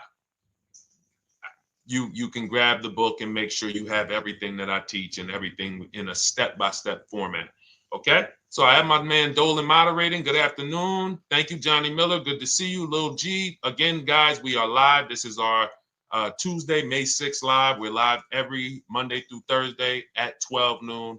But we do rebroadcast these throughout the day. For those who cannot make them, you can watch the rebroadcast, or if you got to go back to work, we'll be rebroadcasting it for the rest of the day until our show tomorrow. All right, so let's start with the questions. You can feel free to get into it. Okay, do you have to get the extended warranty? This is a great question. This is car specific. A Honda, Acura, Toyota, in most cases, have always had low cost of maintenance and their parts are inexpensive. When you're buying an extended warranty or you're considering it, it is a risk product. It's an insurance plan. So that means you can pay for something and not use it, just like car insurance. You don't necessarily use your insurance until you have an accident. Same thing with an extended warranty. It's an insurance policy. So what you're trying to do with any insurance is see what is the likelihood that what I'm paying for this is going to exceed the price if I did need to use it. So in the case of a vehicle, when you're trying to determine what should I get an extended warranty, there's 2 things that are important. Does this vehicle that I'm purchasing have a high likelihood of things going wrong? We know, and some of you have had cars with histories, and we know there are certain cars, they tend to have things go wrong more than others. And what I like to do is go right to Google and type in repair cost, because this is the second item that we are looking at. We're looking at average repair cost. So if you're buying a 2010, a 2015 Nissan Altima, 2018, Hyundai Sonata, you go right to Google, you type in 2018 Hyundai Sonata average repair cost. Now, if you see that those typically go on the lower side, then that can take a lower set of risk where you might say, all right, likelihood of these things going wrong on this car is slim. But if you see that the repair cost is on the mid to higher side, that's shifting more risk to if something goes wrong, the cost for you to pay for it out of pocket will probably exceed the warranty. So when I work for Mercedes-Benz, who's new here? Type a 1 in the chat if this is your first time on a stream with us. First time you've ever been here, type a 1 in the chat. First time. What's up, William? What's up, DJ Ant Nice? Good to see you. Maggie, good to see you. Enrique, good to see you. Miko, good to see you. Tetra Washington, good to see you. Jan, good to see you. Claire Clairvoyant, good name. First time, if this is your first time, just type ones in the chat so I know. I don't want to assume anyone knows who the heck I am and what my experience is. Daniel Thompson on Facebook, great to see you. So I worked for Mercedes-Benz for 5 years, General Motors for 5 years, and I ran my own brokerage, my new car brokerage, called Cars from Home. I started it in 2016. Now, when I worked for Mercedes, when people were purchasing a Mercedes, what I would tell them is buy as much warranty as you can afford. Buy as much warranty as you can afford, because I knew that when something breaks on a Mercedes, nothing's under $1,000, and typically it's $2,000-$3,000. So a $4,000 warranty on a Mercedes Benz is usually worth every dime. But at the same time, we have cars that, again, less likely for things to go wrong. And then when things go wrong, if they go wrong, they can typically be repaired inexpensively. Good to see you, Arms Reach. Welcome on Instagram. Shout out to the people checking in live. Great to see you all. So that's how you're measuring extended warranties. You don't want to get an extended warranty on a vehicle that has a low cost of repair and a low likelihood of things going wrong. You can then take your money, put a little bit to the side, have a little emergency fund, that same $3,500 that you would have put into the warranty, or $2,500, you put that to the side over the course of a year, 2 years, put $100 a month to the side, and then have that be your cushion just in case things go wrong. It's better for you to have that money in your bank account, and if things go wrong, you take it to your mechanic. You must have a local mechanic. You guys know I swear by local mechanics on cars that don't have warranties. Even if you have a Mercedes-Benz, a BMW, an Audi, something that is typically harder to work on and takes more of a specialized engineer, there are still plenty of places that have those. I mean, there's shops where they used to be Mercedes-Benz techs. Now they have their own shops. This is who you want, because their cost, their labor is going to be probably 1/3 of what a dealership is going to be. So these are the resources that, again, keep more money in our pocket while getting us the same level of service and experience. Okay, great question. Welcome, Uncle Nene. Good to see you. Uncle Nene. All right, listen. Nicole, good to see you. All right, Dolan, you can pull up the next question. Feel free to start typing your questions. And as we get more questions in, we'll try to get to all of them. You guys know we're not always able to, but we do try to get to all of them. How do I shop around for the best lease deal without affecting my credit? Well, first of all, you're talking to someone who's, just so you know, I've taught thousands of people to lease. I've gotten 7 leases. Now, when we look at what we are doing with a lease, first, we have to consider how we want the information presented to us. We are not letting dealers tell us how they're going to quote us. We are telling the dealers how to quote us. So we are going to have all our quotes. Thank you to everybody hitting the like button. I see you. I appreciate you. And shout out to the sharers.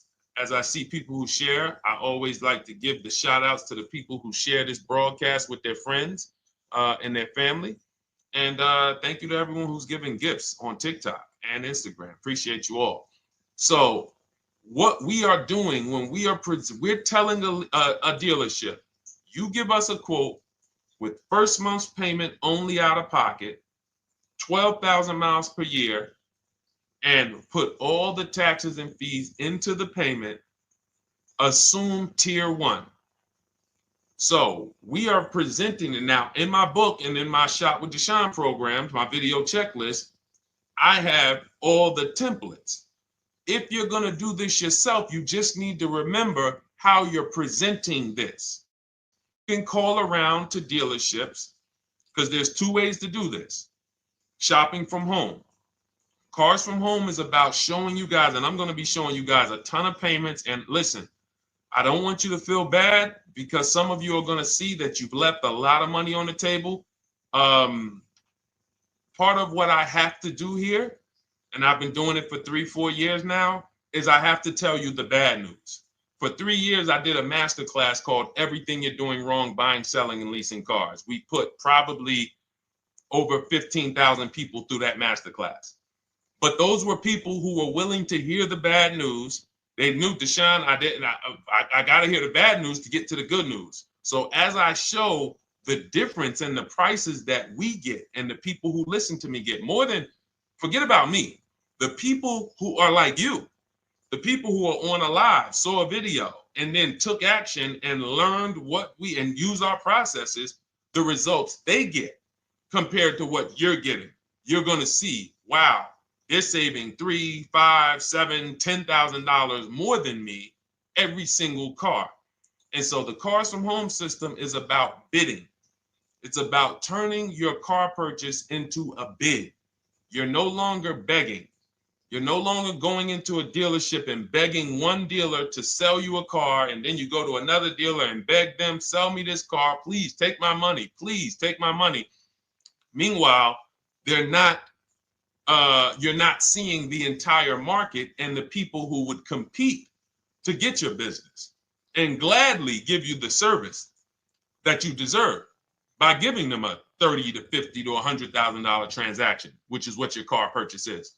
So now so the big thing to understand right off the top is, now I need to learn this bidding. I need to learn to get multiple offers. So you can do this by phone. You want to do this by phone, you can call around, but you must give them that information in order for you to compare the deals the right way. Lynette, good to see you. Christina, good to see you. Melvin, good to see you checking in. Rudolph, I see you. Once you actually give them that information, 12,000 miles per year, first month's payment only, due at signing, taxes and fees in the payment, assume tier one. I want the tier one offer. Even if you think I not qualify. Now, if you got a credit score above 670, all your FICO scores, most of you will qualify for most tier one leases. So you want to see, what does this look like as I get my offers? Once you get your offers in this format, you can use the 1% rule as the gauge. The 1% rule is been around for more than 20 years. Everyone who leases and who's savvy, we understood if your lease payment is 1% of the MSRP or less, you stole the car. That includes taxes, that includes fees. You're still in the car.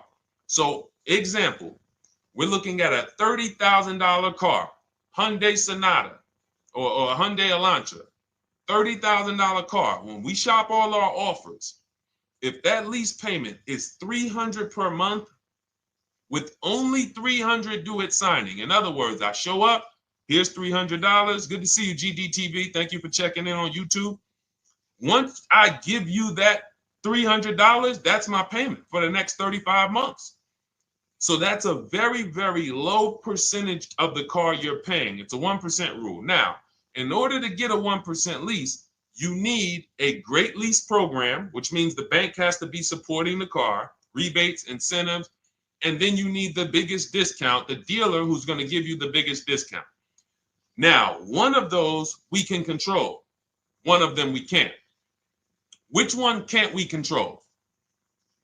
And for those of you who are new here, we don't play around here. But my people who are moving, and again, I'll show you, like a lot of people, we got a lot of people who've been following us, using our processes.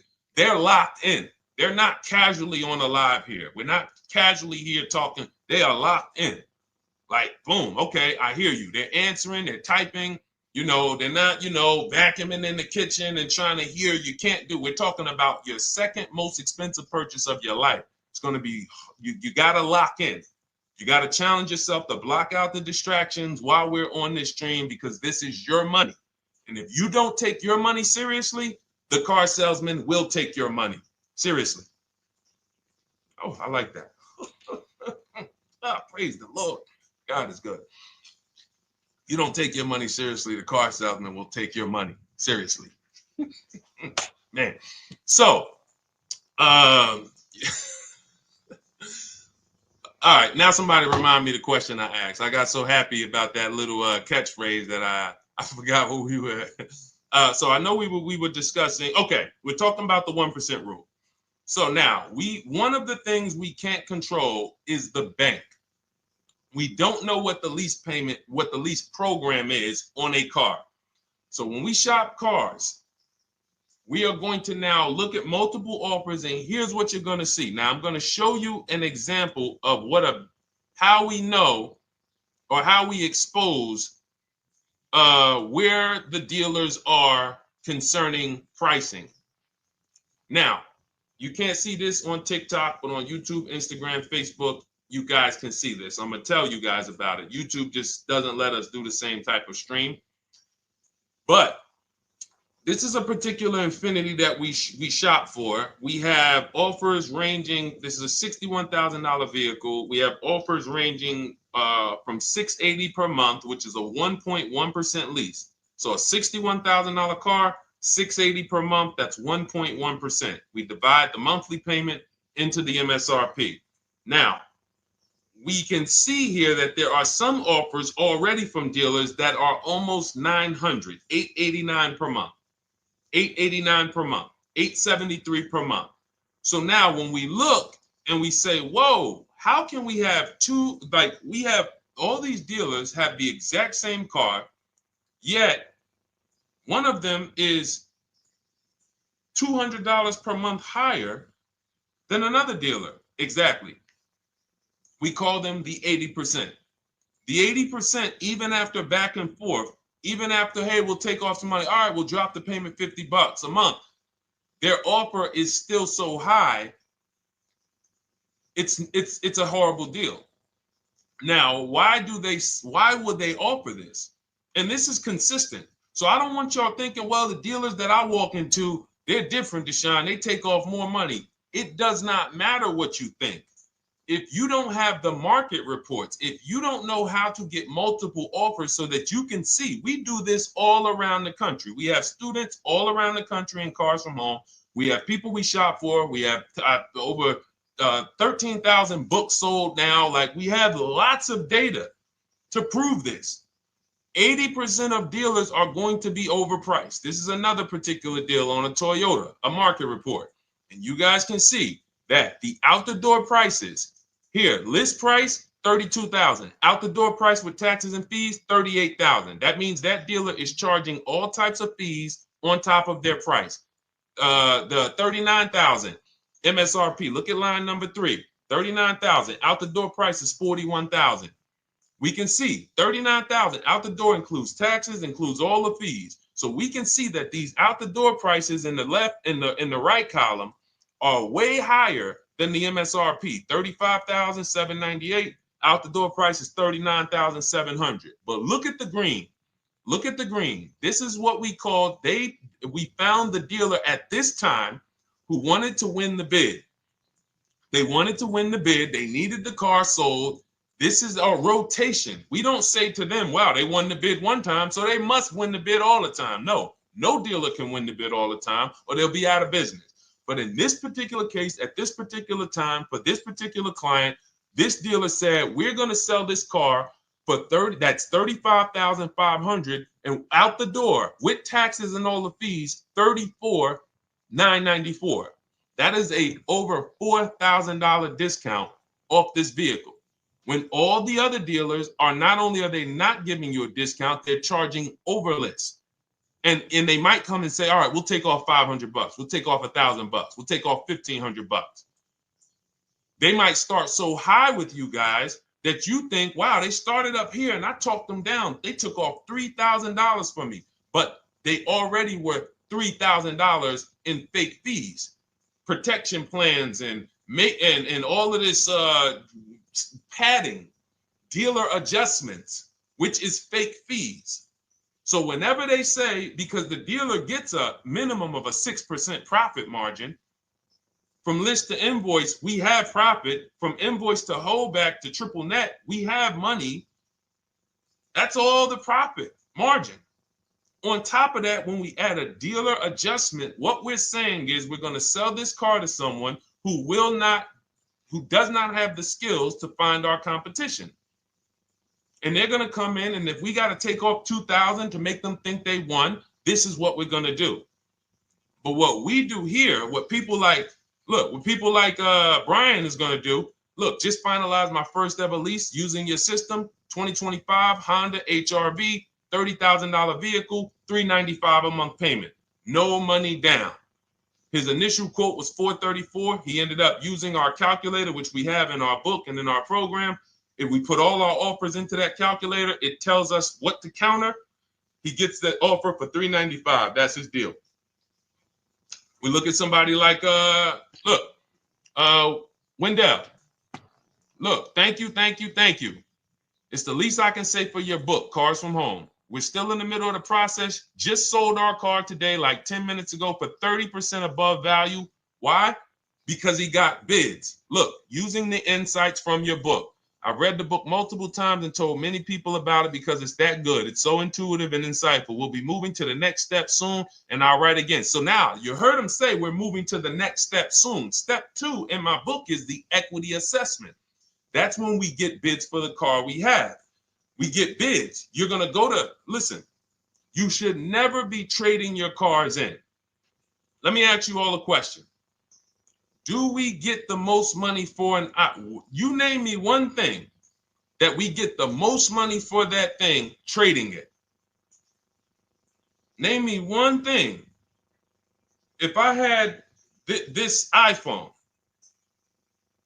do I get more money trading that iPhone in for another phone, or do I get more money listing it online and selling it to whoever will pay the most? Trading or selling? Let's go. Who's locked in? Tax advantages are very small. I understand you, Ronald, but the tax advantages, we have people that are selling their cars to cash buyers for $3 to $5 grand more than what they can get on trade.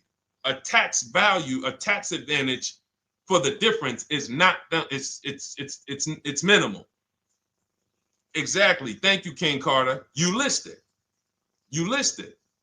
So the money is in the bids and the competition. So going back to this person who asked the question, how do I get the best deal on a lease? It's going to be through multiple offers. That's my 2 favorite words. I would wear them on a shirt if I didn't wear unlearn, relearn. Because more than multiple offers, I need you to unlearn. Because the people who come with bad information from years, Deshone, this is not how my uncle taught me to buy cars. Deshone, this is not how I ever heard about getting cars.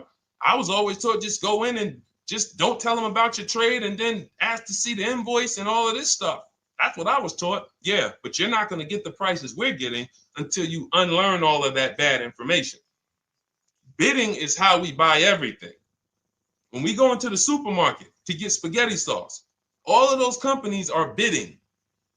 They're bidding. Hey, listen, we'll sell you this for $3.99. Hey, we'll sell you this for $5.29. But we got a better product. We got quality. Look at us. Look, it's all bids.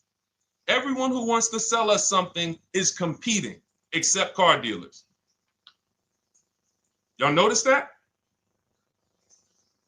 So the mindset that y'all got to have if y'all want to really win and save all of this money and get these huge discounts is I'm going to start purchasing and leasing cars like I buy other things. It's going to be a competition.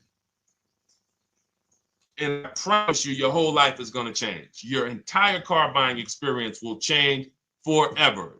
You will be sitting here just like my man Ken, graduated, $585 a month payment, no money down on his Nissan Murano Platinum, $50,000 vehicle. He's paying $585, no money down. $50,000 vehicle. How much would a $50,000 vehicle cost us on a loan if he purchased it? How much would a $50,000? Some of you know every $5,000 is how much per month. Let me see who's locked in. Who's locked in? Every $5,000 is how much per month on a loan. I see you, Daniel Thompson. Check in. Good to see you, Dane. Thank you for breaking it down with complete truth. Keeping eyes wide open to know what to exactly expect. There you go, Dane. Welcome. Glad to have you here. We do not play around when it comes to this. All I want you doing is winning with cars, in love with your deals every time you get a car. All right, nobody knows the 5,000. How much is every $5,000 on a car payment? Come on, y'all. These are principles we've been teaching. Thank you, Daniel. $100. Thank you. $100. So we always want to default to a 5-year loan. I'm going to tell you why. when you default to a 5-year loan, you're in a safe position. Now, defaulting to a 5-year loan means when I look at a $20,000 car, I'm thinking $400 per month. 5-year loan, every $5,000 is $100 per month. If worst case scenario, I'm trying to get a little bit more car, then I'll go to a 6-year loan, but that's the max. I'm not going past a 6-year loan on a car. That's like going to a 40-year mortgage on a house. They're available. It's not a good idea. So when we look at these, you say to yourself, wow, a $50,000 car, that should cost him, if he did no, remember, this is a no money down deal. We're just looking at how much money we're putting in these cars. That car would cost him about $1,000 a month if he purchased it, 5-year loan, no money down. Which is why when people purchase their cars, what do they typically do? Come up with a ton of money, 10 grand, 15 grand, 20 grand, because they're going to pay into that car to try to lower that payment, because that payment. But some of us who don't have the down payment, we're financing most or all of the car. But here's the thing. I don't want you to feel bad if you're one of those people who's like, Deshone, I really don't be having those down payments of 10 grand, 15 grand, but I want to drive something quality. Exactly, I hear you. Here's the bad part about the people who are putting 15 grand down on their cars, but they're breaking the 8-year rule.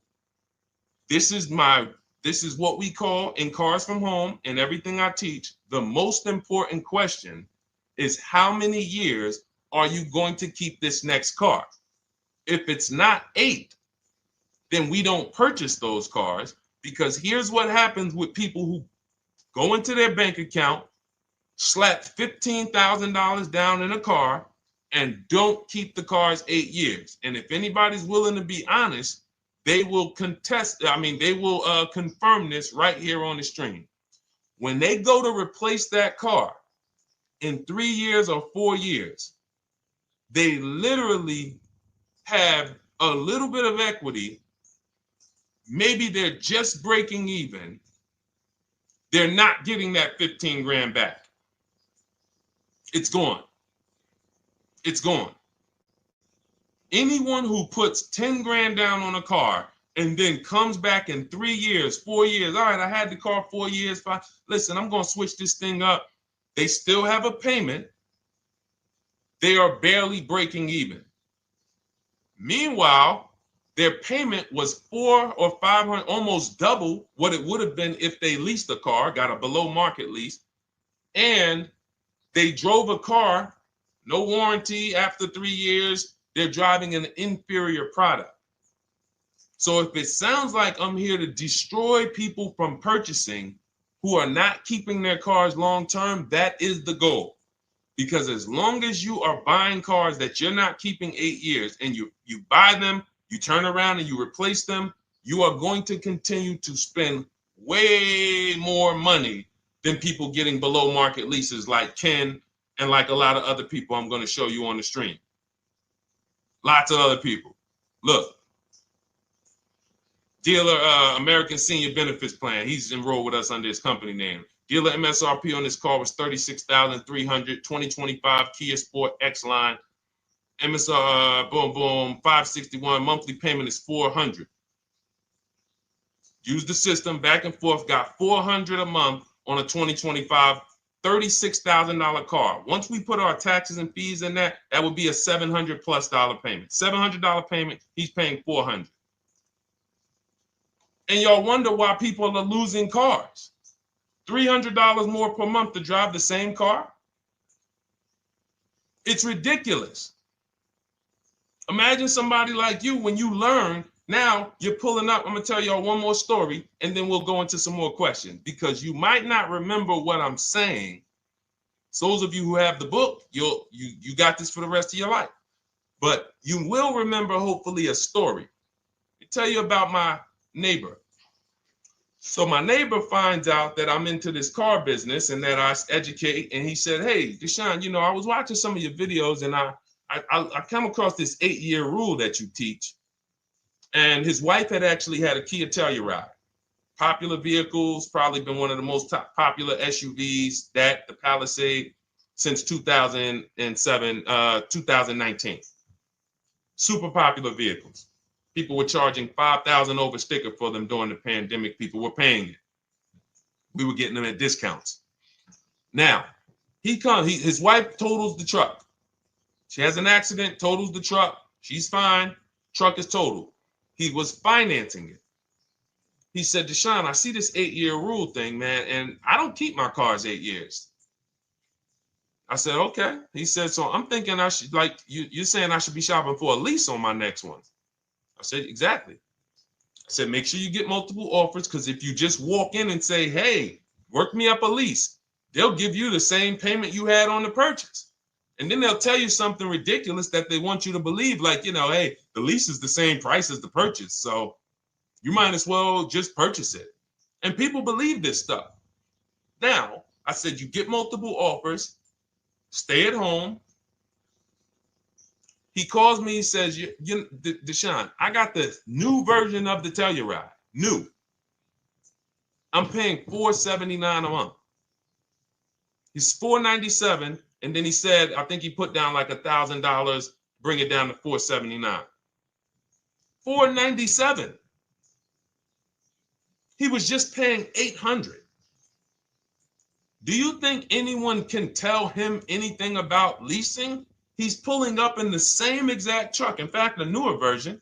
He knows he wasn't going to keep the car long term anyway. He's not going to pay it off and then keep the car and have a paid off Kia Telluride for 10 years. That's not what he does. He keeps them 3 years, 5 years, 7 years, and then he replaces them. So why is he paying $800 a month for years, no warranty, when he could be driving brand new ones for $497 a month, problem free? But as I said, some people are determined to pay more. But the people who, once you get this leasing thing, if you're not keeping your cars, it will change your life. Now, again, I got a car I'm purchasing, we're keeping it. Anything you are buying, keeping 8 years, forget about leasing. It shouldn't be a thing. Who keeps their cars more than 8 years? Let us know. You're an 8+ year person, let us know. In fact, I don't even want to ask, who has a car right now that they've had more than 8 years? And then we'll answer. I want to get Kathy's question too. And then let's get some purchase questions. Let's get some used car questions. Let's get some bank financing questions. We do it all here. But one of the most misunderstood subjects is this leasing thing, and it is costing you guys thousands of dollars every year.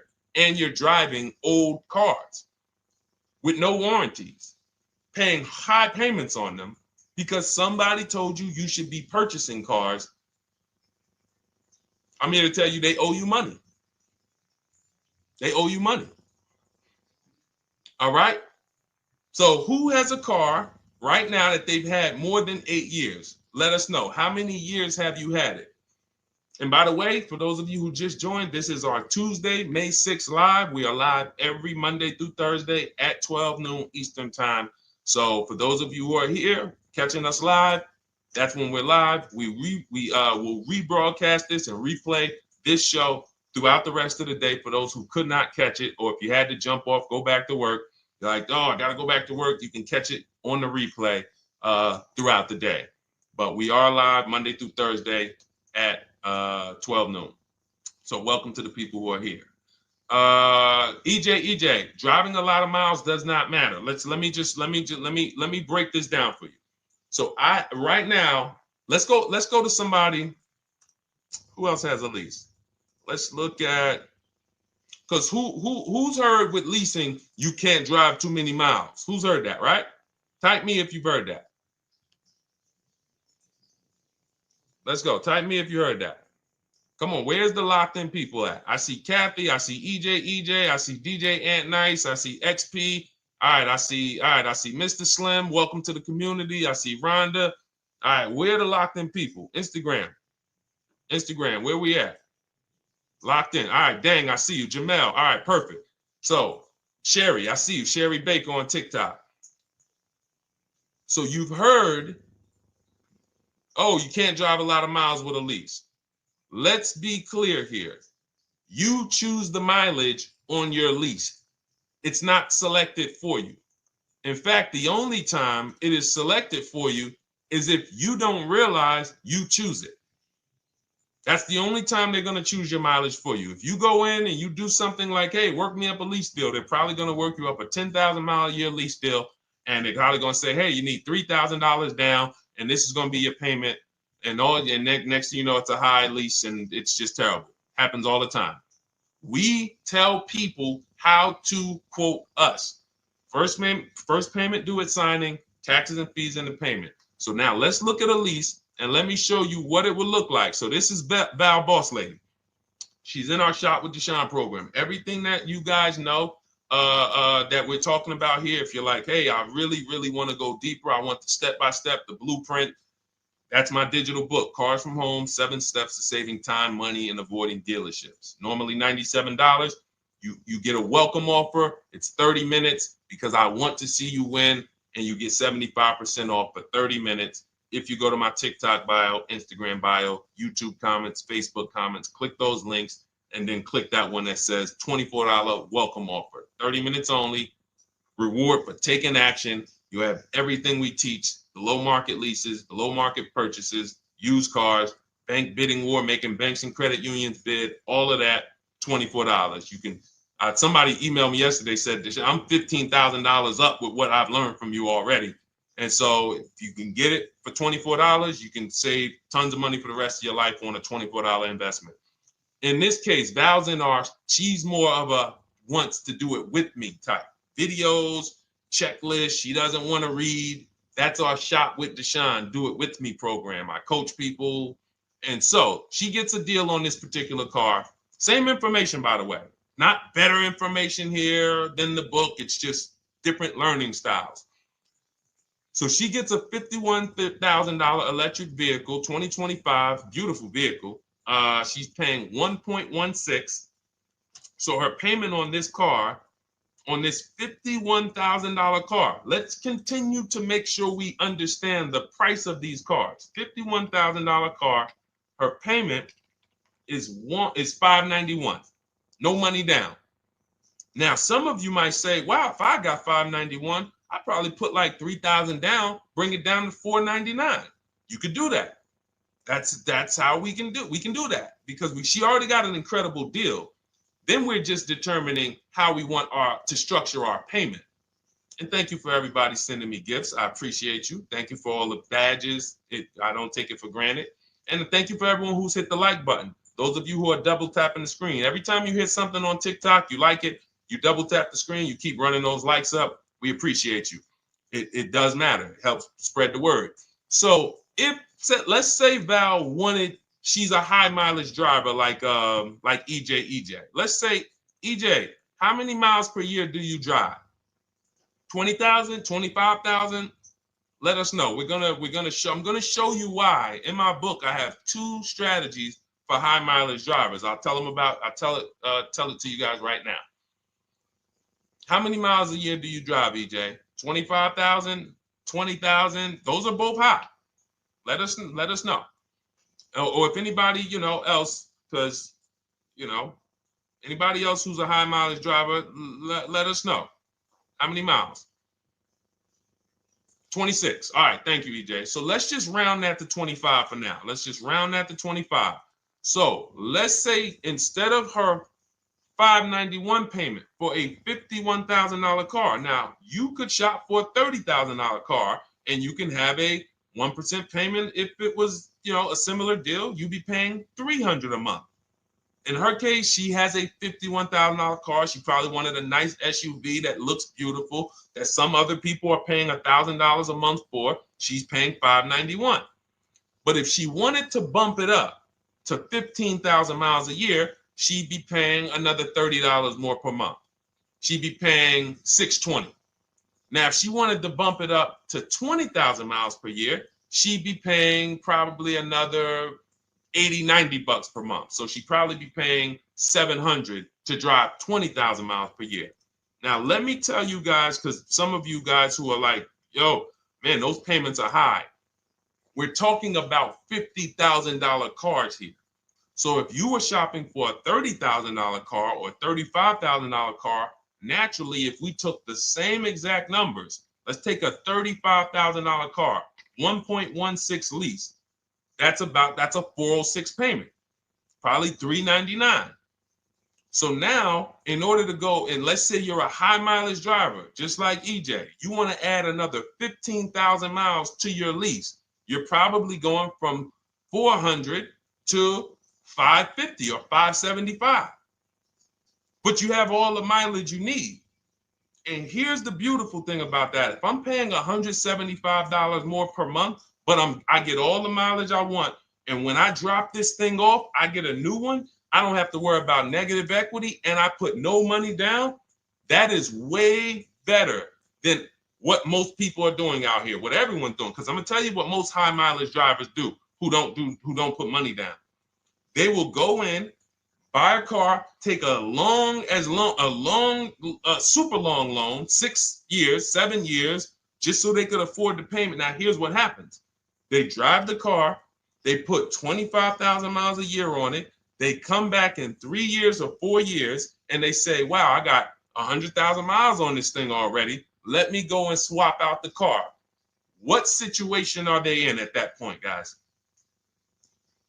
You put 100, you got a 6-year loan, average loan. You drove 25,000 miles per year. You put 100,000 miles on the car in 4 years. You come back, you still have 2 years of payments left. 15 grand negative equity. I used to see it all the time. Thank you, I am rich. Locked in on Instagram. I see you. Locked in. See it all the time. Every car salesman who has dealt with a normal 25,000 mile high mileage driver that does not keep their cars sees it all the time. They come in, yo, man, what you do for a living? Man, yeah, I do DoorDash, I do Uber. Oh man, I work in sales. You know, I'm on the road a lot. You know, I'm here. You know, all right, I want to replace this thing. I got like 110,000 on it. Okay, you still got a loan on it? Yeah. All right, we already know you got negative equity. Then we appraise the car. All right, the car's worth like 7,000. How much you owe? Man, you owe 19,000. All right, well, what can I do? Can you get me into something? Roll that loss all the way over. On top of that, you finance the car, so your payment is high. You finance the whole car, so you're paying a high payment compared to if you had leased, just literally shop for your leases, added your miles to the lease that you needed. You're paying $175 more per month. You got a brand new car. And I'm going to tell you, I did not make this up. I learned this from someone.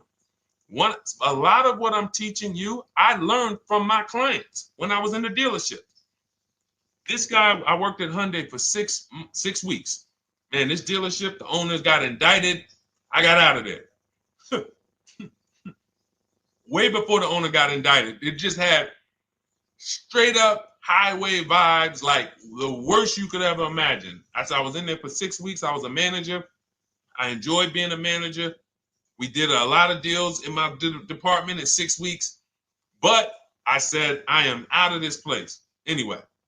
But I learned something very valuable there. We had a client a customer was returning his lease on his Hyundai Sonata. Guy comes and I'm grounding the lease. I'm doing the paperwork for him. He has 72,000 miles on the car. 72,000 miles. I said, how the heck? I said, you lease this? He said, yeah, I always lease. That's all I do. He said, I used to buy my cars every single time I came.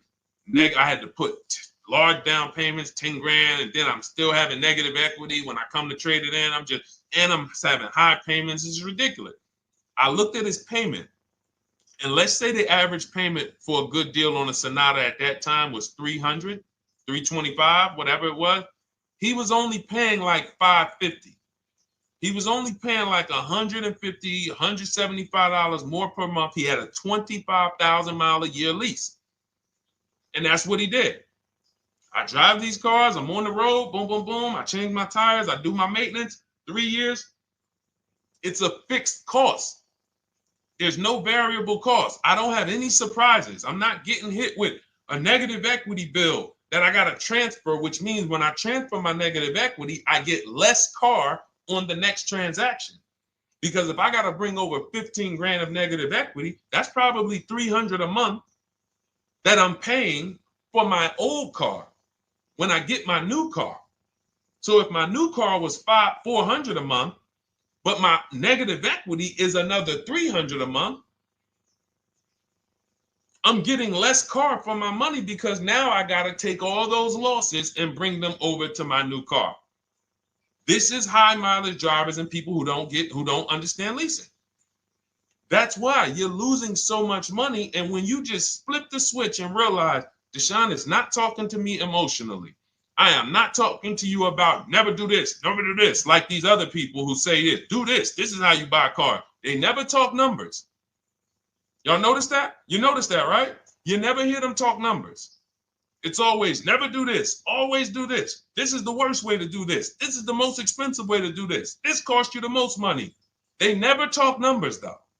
That's why everything I do is to show you the numbers. Thousands of transactions since 2006 in the car business, helping people the last 4 years all around the country. This is the numbers that they might not understand. So if you're not keeping your car 8 years, it does not matter if you drive 20,000 miles a year, 25,000. You should be looking at a high mileage lease. Or my second strategy for high mileage drivers is this, because some of you want a nice car. This is for my people who you're like, man, Deshone, I'm on the road. I got my car that I do my work in. I kind of, slep it around. I don't really want to lease something and then put, that wear on it. I got stuff. I'm throwing bags in the back, whatever it may be. There's a strategy we created called 2 cars, 1 payment. And what will happen is your first car will be a purchase. And if you have an existing car, you're going to keep that. So let's say you have a car now, you're driving a lot of miles, you're doing your 25,000 miles a year. You pay that car off. You keep that car, and then you go and you lease you something nice, regular mileage. So you might get a 12,000 mile a year lease, and then you drive 12,000 in your mileage car, 12,000 on your nice car. Because some people are like, I want a car that I could, when I need to go somewhere nice, this is what I want to drive. When I'm with my family, this is what I want to drive. But when I go to work 5 days a week, I'm going to drive my mileage car, 3 or 4 of those days, and then I'll take the lease maybe 1 of those days, and I'm splitting the mileage. You still have 1 payment. It's low.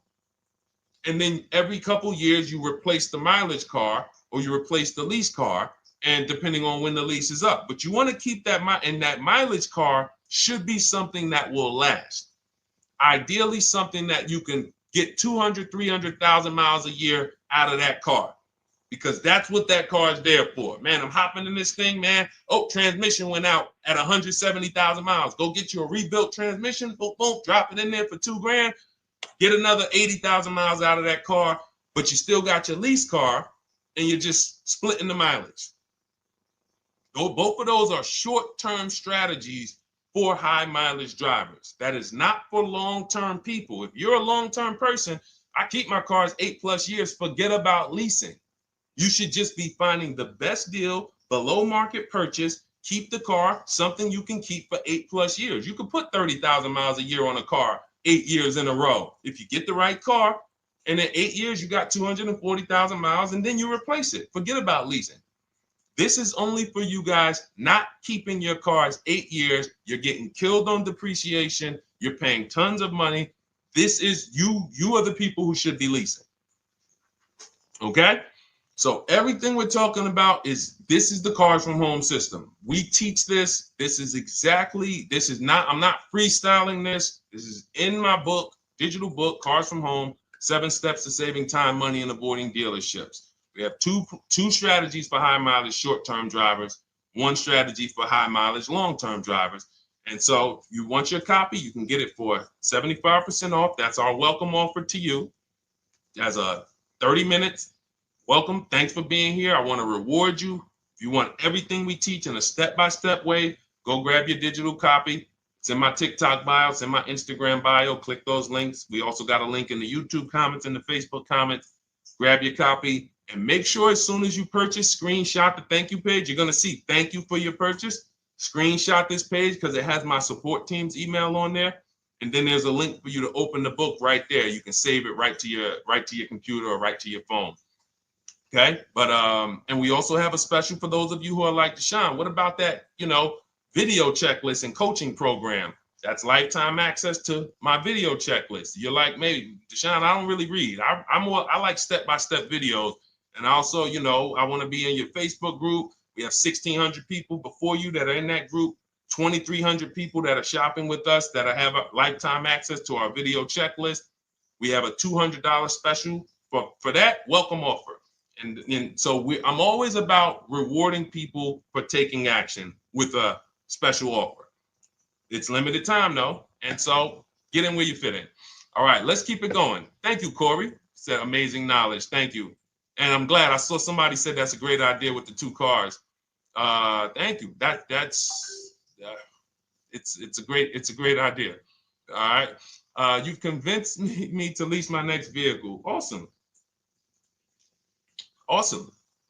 Does your service shop for lease terms on the car? Absolutely. If you qualify for done for you, that means you just want to relax. That means we only shop for new cars and leases for people, new purchases and leases. And you have to have a FICO score over 670. But yes, here is a market report that we prepared for a client. Let me put on Do Not Disturb. Here's a market report we prepared for a client. Okay, so I showed you that that's an affinity. We didn't even finish that. We had just started for this client. But this is, do I have one here? No. Do I have a lease market report here? Yeah, right here. So that's an example of what a Kia, this is a particular Kia lease where their best offer was a 1.27 offer. Now, here's how you know you found the bottom of the market. And again, whether you're using the book or whether you're calling around, again, you can call around to do this. The key is not going into dealerships. You cannot do this going in. Once you get your offers, you know you found the bottom when your best offer is between $150 to $200 less per month than your worst offer. And if you're purchasing, you should see a spread of between $3,000 and $5,000 minimum between your best offer and your worst offer. That's when you know you've shopped correctly. Because until you find the 80% dealers, you have not shopped correctly. If you're like Deshone, these prices still seem close. You have not found, you're talking to the 80%. You haven't found the 20% yet. Because the 20% is going to be that $3,000 to $5,000 less than the 80%. That is just the numbers. That's the way it works. So yes, so when some cars you're going to see that the lease program won't allow for a 1.1% lease. The best offer, like, we've shopped Hyundai Palisades for years. And I got my dad one back in November. And his best offer is like around 1.3, 1.28. That's the best I've ever seen on a Palisade. I've never seen a 1.1 on a Palisade. I've had people in our Charles. Some of you know I posted pictures of him when he got his Palisade last year. We clear out the old pictures because we got a bunch of new people with 2025. So we're not going to sit here and talk about 2024s anymore. We got Ken, we got Melissa, we got Sheree, we got a bunch of new people, just Ralph. We're not going to, but I do remember posting Charles who got his Palisade and he's like, he shopped, used the system, got his multiple offers. Best deal was 1.3. So that's where it comes in at because of the lease program. That dealer is already taken off to win the bid, probably taking off $5-6 grand. But if they don't have more rebates and more incentives and a better, then it's not going to lead to a 1% lease. So the 1% leases come from major incentives. Maybe sometimes they have too many of the vehicles. They want to move them. Lots of bank support. But what I tell you is you should be looking for between 1.25 and 1.5. That's how you should budget for a lease, between 1.25 and 1.5. That's a great deal. And if it has a really aggressive lease program, once you get your bids, you're going to see it fall under the 1.25. You see it fall into 1.1, 1.2. but we don't know what the lease program will be until after we shop for that vehicle. Okay? So yes, absolutely. It's an empowering way to shop. It's also fun because you can see, man, I'm not begging anymore. Like these people are like, please do business with me. Please do business with me. And then you start to feel bad for everybody who's still in those dealerships doing it the old way because they're talking to the 80%. There's no way they can win. They don't even know there is an 80% to realize that's who they're talking to. So when the dealer says, all right, I'll take off $4,000, they're like, wow, I won. Man, the dealer took off $4,000. But if they saw the whole market, they would understand that that dealer actually is overpriced by $7,000, $10,000. So taking off the $4,000 means nothing. It's just sad. It's a sad thing. And that's why I spend my time trying to convert you guys from negotiating one-to-one to getting multiple offers so that you can see for yourself. All right. Thank you, Julie, name Richardson. Thank you for sharing. XP got the number 2 gifted badge. Forgive me because I don't really know what that means, but I just know that's what it's saying. So I appreciate it. Thank you, Corey22. Sherry Baker, thank you so much. Number 1 gifted badge. All right, let's go to some more questions. We got some more questions. Dolan, I'm sure you got a lot of them. And what I'm going to do for the rest of the broadcast is just try to do rapid fire questions and answers. Okay. And if you guys want me to go deeper on any particular subject, then just feel free to say, hey, could you go deeper on that? How do you get a car loan with bad credit? Well, we have a resource. It's not our company. We have nothing to do with them. But we always try to stay up to speed on who's financing people with bad credit, because the goal is you don't want a dealer controlling your financing. Somebody just came up to me. He's a neighbor. He's like, aren't you in the car business? I said, well, yes and no. He's like, well, listen, I got a connected Acura. Anybody you send me, they get anybody approved, I'll give you $1,000. I said, okay, cool. Thanks for the information.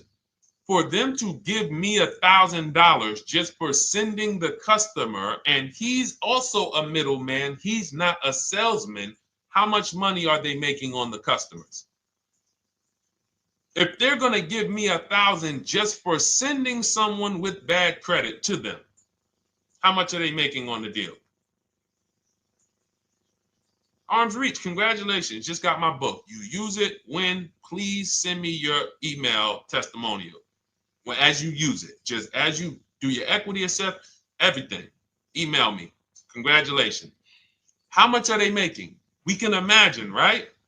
If they're giving me $1,000 just for bringing them the customer. So this is what happens when you let the dealership control the loan. Because why do we separate? All right, I'm gonna break something down I call the 3 pillars of great car deals. Three pillars. You can't get a great car deal without maximizing each pillar. And some of y'all that have been with us for 3 years, y'all already know the 3 pillars. First, who you buy your car from.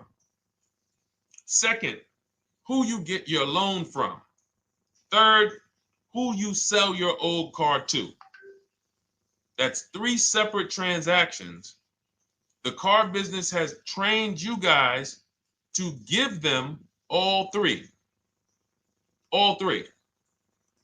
The car business has trained you guys to give them 3 transactions. Anytime you purchase the car, who's done this? Be honest. Purchased the car from a dealership, sold them your old car, in which case you call it a trade, and they got you your loan. Who's done this? 3 transactions in one. Why do we know these are 3 transactions? One, there's competition. People want to buy your car. It's okay, Corey. That's that. Thank you for being honest. That's how we change. The reason why we know that these are 3 transactions because there's people who want to compete in every one of them. There are people who want to buy your car.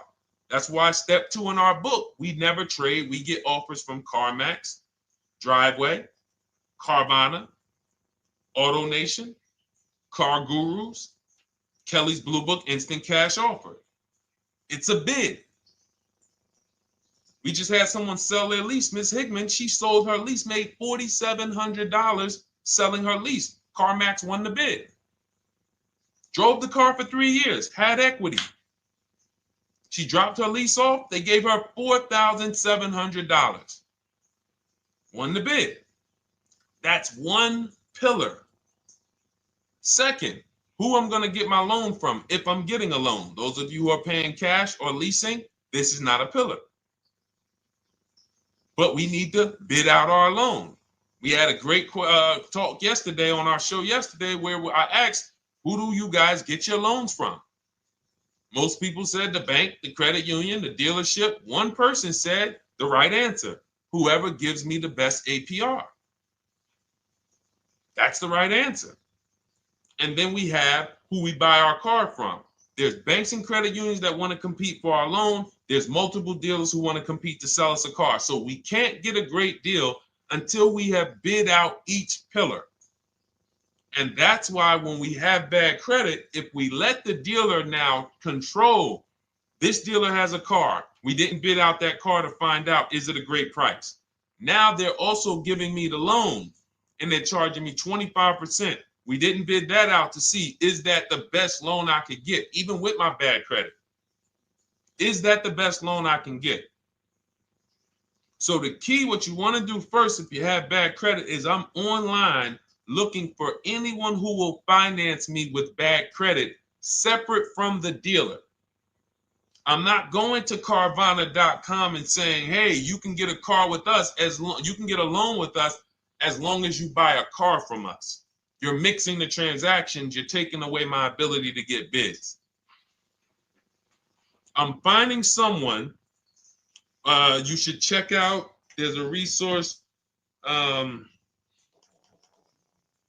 Oh my goodness, what's the name of the company? It's in my book, but I want to give it to you. Goodness, it's slipping my mind right now. Send me an email or a DM, because here's the thing. If you use just that part and get the loan funded, but you don't know how to bid out everything else and structure your transactions, and are you keeping the car 8 years? Because if you're not keeping the car 8 years and you're like, Deshone, I hear you talking about leasing. I'm not keeping my car 8 years, but my credit's not good.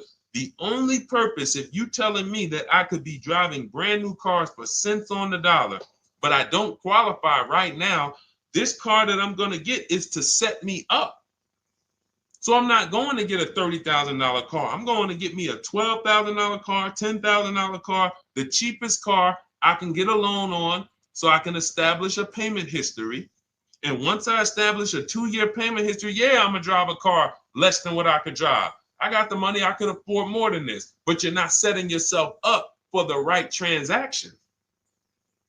You should be setting yourself up and saying, all right, I'm going to sacrifice with this car, drive something that I know this is not my ideal car, but I'm going to build 2 years of payment history. So when I go and I swap into my lease in 2 years, I'm out with a brand new car. I'm paying cents on the dollar, and I won.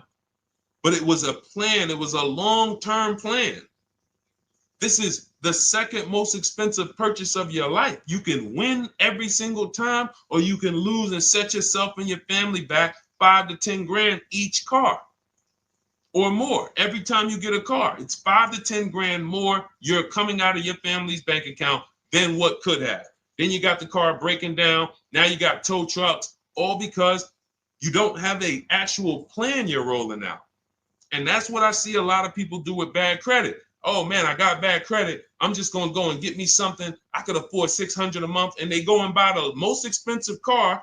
But because 25% interest is on the loan, they're not getting the most car for their money. Now, 3 years down the road, they're going to pay the high payment, still have negative equity because their interest is so high. And then they go and swap and do it again. And because the payment's so high and the car is older, because they want something fancy, but they really can't get that because, again, the interest is high. That's eating into their budget. Now they're going 3 years down the road. They missed 3 payments. They were late 3 times, so they're no closer to leasing. Credit's still bad. This is disaster. So if you're a long-term person, I break it down for you guys into two groups of people: long-term, short-term. Long-term high mileage driver, short-term high mileage driver, different plan. Long-term bad credit person, short-term bad credit person, different plan. If I'm a long-term person with bad credit, here's what I'm doing: finding the absolute best car I could find, getting bids, either new cars or used cars. We got the strategies for both. You can use the marketplaces, cars.com, Car Auto Trader. We got a whole strategy for how we find used cars, but you find that car, you pay your loan of 20%, 19%, 18%, if that's the best you can get. Because here's what you're going to do. In 2 years, you're not swapping into a lease. In 2 years, you've established a payment history, you fixed your credit, and now what are we going to do? You got a quality car. You're not thinking about trading it. You're not thinking about replacing it. You're like, man, this is my car. It's a great car. I'm just paying daggone 20% interest. What do I do now after 2 years? Now that my credit is good because I got a quality car, dependable car, I'm focused on fixing my credit over 2 years. What am I going to do after 2 years? Anybody?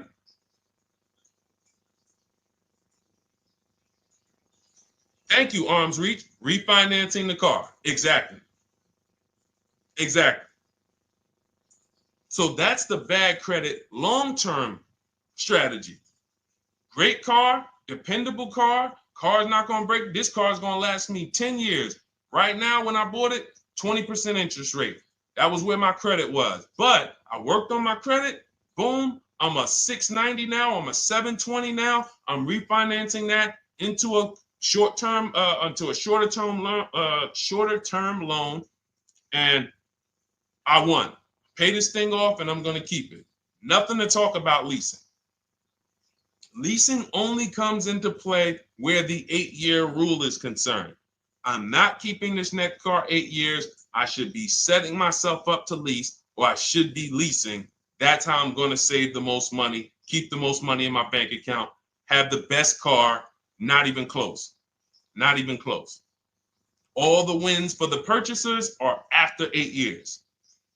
People who are like, man, Deshone, I got a car, man. I had this thing 12 years, man. It's been paid off for 6 years. I ain't had a payment. I love it. Long-term purchaser. You won. You won. Who's in that situation? Who has a car outside that they've had for more than a decade? Paid off. You can give it to your son. You can give it to your daughter. It's an extra car. That's purchasing. That's the wins. That's what we call the reward stage of purchasing. But you got to get there. All right. All right, let's go. A lot more questions. We got probably another 20 minutes we'll stay on, so let's keep it moving. But again, Lend Buzz, that's the company. Lend, Lendbuzz.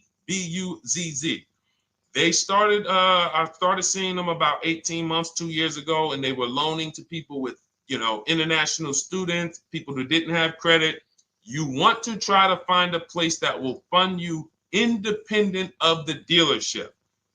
That is what your goal is at all times. Independent of the dealership. Here, you qualify based on your income and your credit. You qualify for $18,000. Go find a car now. That is what you want. You don't want people mixing the bank loan with the car and two pillars that they are controlling. We're controlling the price of this car. We're controlling your interest rate. We don't want that. Yep, exactly, Cindy. For those who just joined, this is our Tuesday, May 6th live. We do these lives Monday through Thursday at 12 noon, so you can tell your friends, family. We wanted to now come up with a constant and consistent time where I can meet with you guys. If you don't have, if you can't stay the whole broadcast, we will replay these throughout the day because sometimes people got to jet back to work. They're watching us on the lunch break. You can catch up on the whole rest of the show throughout the day, all the way up until tomorrow, and then over the weekend, we'll play a whole compilation of all the shows for people who really want to dig in and hear all the questions that we answered throughout the week on, Monday through Thursday. But if you want to join us live, set your calendar, set an alarm, meet us on any channel. We're on TikTok, Instagram, Facebook, and YouTube on the Deshone the Auto Advisor channels, 12 noon, Monday through Thursday. All right. Let's go. Next question, Dolan. All right. What are your thoughts on purchasing used versus new? It's a great question, Kathy. For me, it's a matter of budget and values. It's only a matter of values if you can afford both. So if you can get everything you want in a new car for your budget, everything you want, everything that you need, and you can afford it in a new car, you have the option to choose both. So it becomes a matter of values. In my book, I teach, are you a person who's like, I want to reward myself. I only get a new car every decade. I'm going to keep this thing 10 years. I want the latest and greatest. Therefore, I'm going to shop and get the best offer, get me a below market purchase. Because y'all notice I always put in a caveat of a below market purchase, below market lease. That's all we're talking about here with Cars from Home. That's all we're talking about. You need to, every purchase you make or lease you get, you want it to be a below market lease or purchase. So now, if I could afford both, is it I'm going to reward myself with a new vehicle, or do I have these other values where I actually want to knock 20 to 30 to 40% off the price to get even more for my money? So that's really up to you if you can afford both. There's no right or wrong there. It's a matter of, like I said, the values. Now, some of you once you look at your budget, I have a tool in my book and in our video checklist, the coaching program called the Perfect Budget Calculator. We invented this. So it's not on Google. You'll hear a lot of the stuff, almost nothing we teach. You're like, if you ever go to look for it, the 8-year rule. No one talks about it. We created it. This is our intellectual property that we created to teach you guys to create these boundaries, the rule of 72 and the 10th birthday, 1.5% rule for overpaying for leases. These are all things that are absolutely proprietary to Cars from Home. But one of them is this Perfect Budget Calculator. Sometimes when we're factoring budgets with most calculators, they don't include fees that we know dealers have. And I'm talking about legitimate fees, tax, documentation fee, motor vehicles. So we're putting our budgets together, but we always get caught out there. Who's had that happen? You got it all figured out. You get to the dealership, you bought the car, and they're like, well, what are you going to do with the fees? Because you got $3,000 in taxes and fees. And you're like, whoa, where'd that come from? Sometimes they're lying and sometimes it's legit. But none of these calculators factor in the fees and everything like that. So we created this Perfect Budget Calculator that does. But here's the thing. Once you find out what your budget is, even if you're budgeting with a normal calculator, just add a couple thousand to account for the taxes and the fees. But you might see, I can't get everything I want in a new car for this budget. Everything I need, I can't get for this $24,000, in which case I need to go and look for a pre-owned one. So that's why I said, in reference to your question, Kathy, what are my thoughts on purchasing used versus new? It's a matter of values and budget. Budget first, because budget will determine if you can afford both and get what you want. But if you can afford both and get what you want, then it's a matter of values. Okay? So again, everything we're going over is in my new digital book. It's called Cars from Home, 7 Steps to Saving Time, Money, and Avoiding Dealerships. It's 5-star rated. Thank you to everybody who has taken the time to rate it and review it on Goodreads.com. It means a lot. And we can't continue to get this information out without you guys. So we appreciate you. And you can get your copy instead of $97, you can get your copy for $24 as part of our welcome offer. So that's 75% off.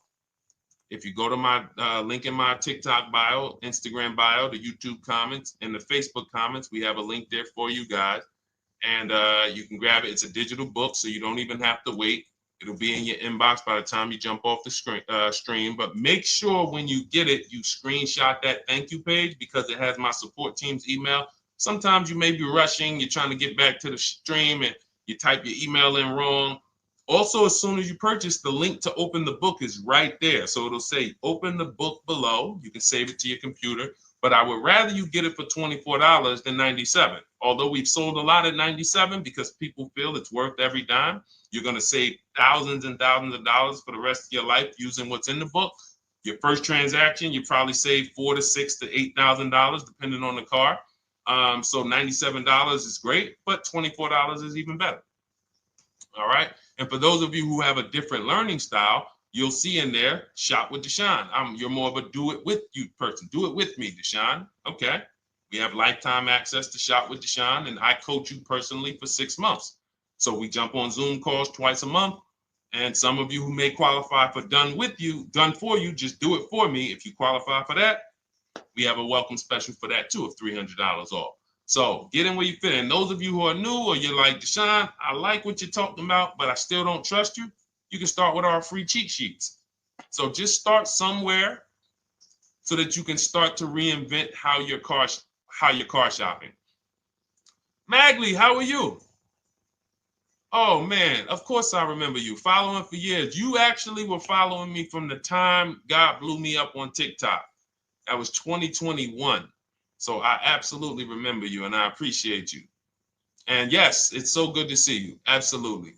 Absolutely good to see you. All right, Dolan, we got a couple more questions. We got time for a couple more. Let's try to go as fast as possible. The discount for the book is not working. It says time ran out. It's 30 minutes. I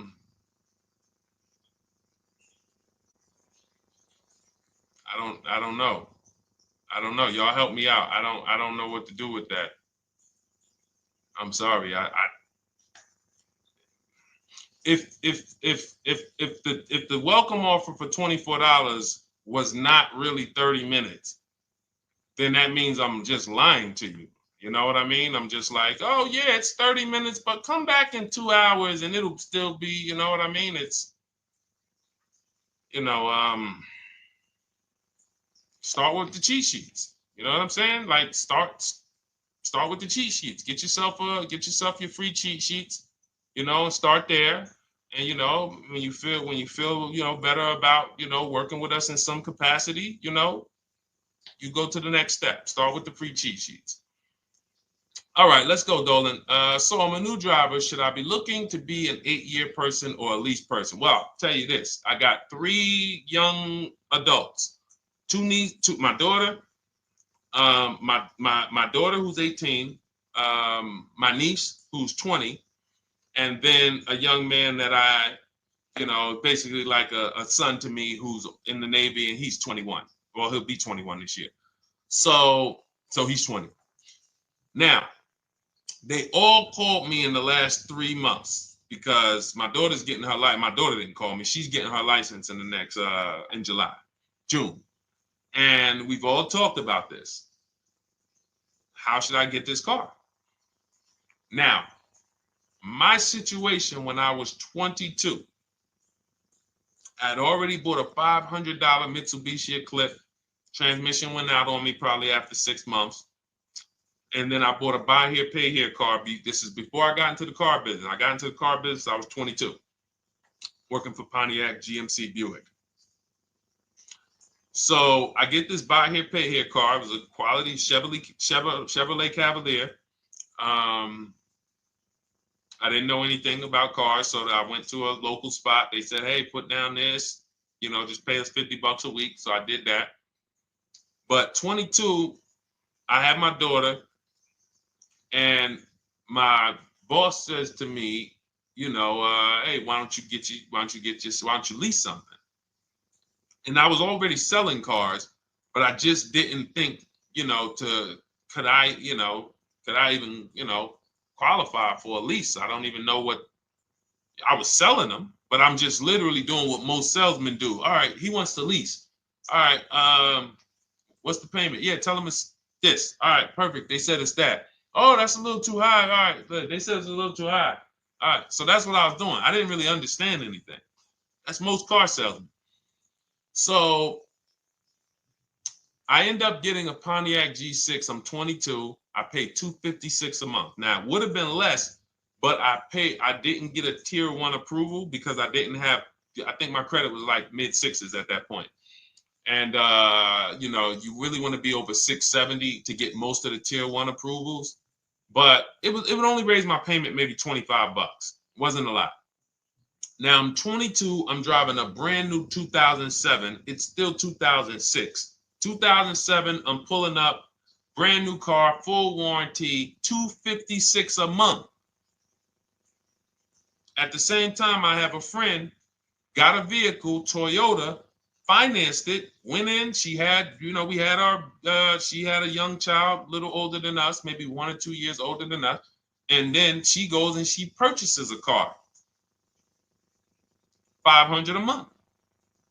She didn't get ripped.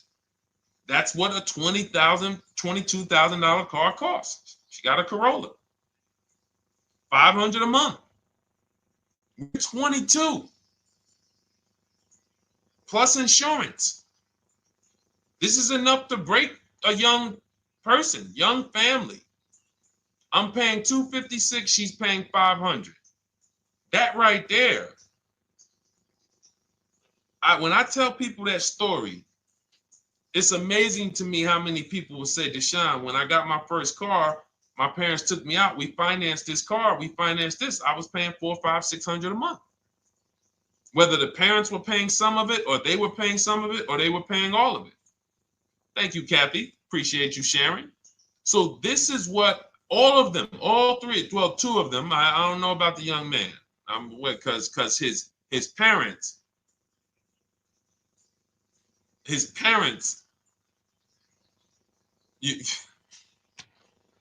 I'm not going to override your parents. And if your parents tell you that they think you should buy a used car or buy a good, then okay. But I'm just telling you, when you see my daughter and you see my niece pull up in brand new cars and they have low payments and they don't have to worry about getting stranded on the road, hey, call the tow truck. Do we still have a warranty on this thing?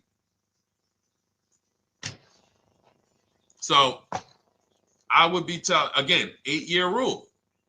Because if I've had young people in their early 20s who are like, I'm not even into cars. Like, I'm going to buy this and I'm going to keep this car. Like, I'll keep it 8, 10 years. I don't.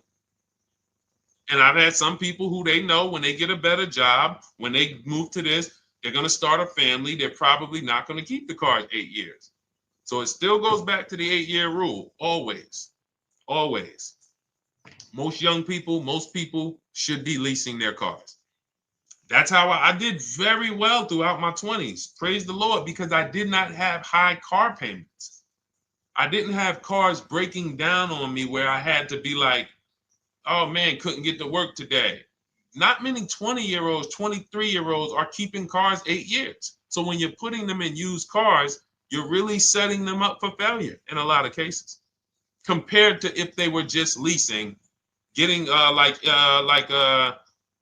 because some people be like, wow, are $300 car payments still out there? Oh yeah, they're still out there. Just you just are shopping for the right car.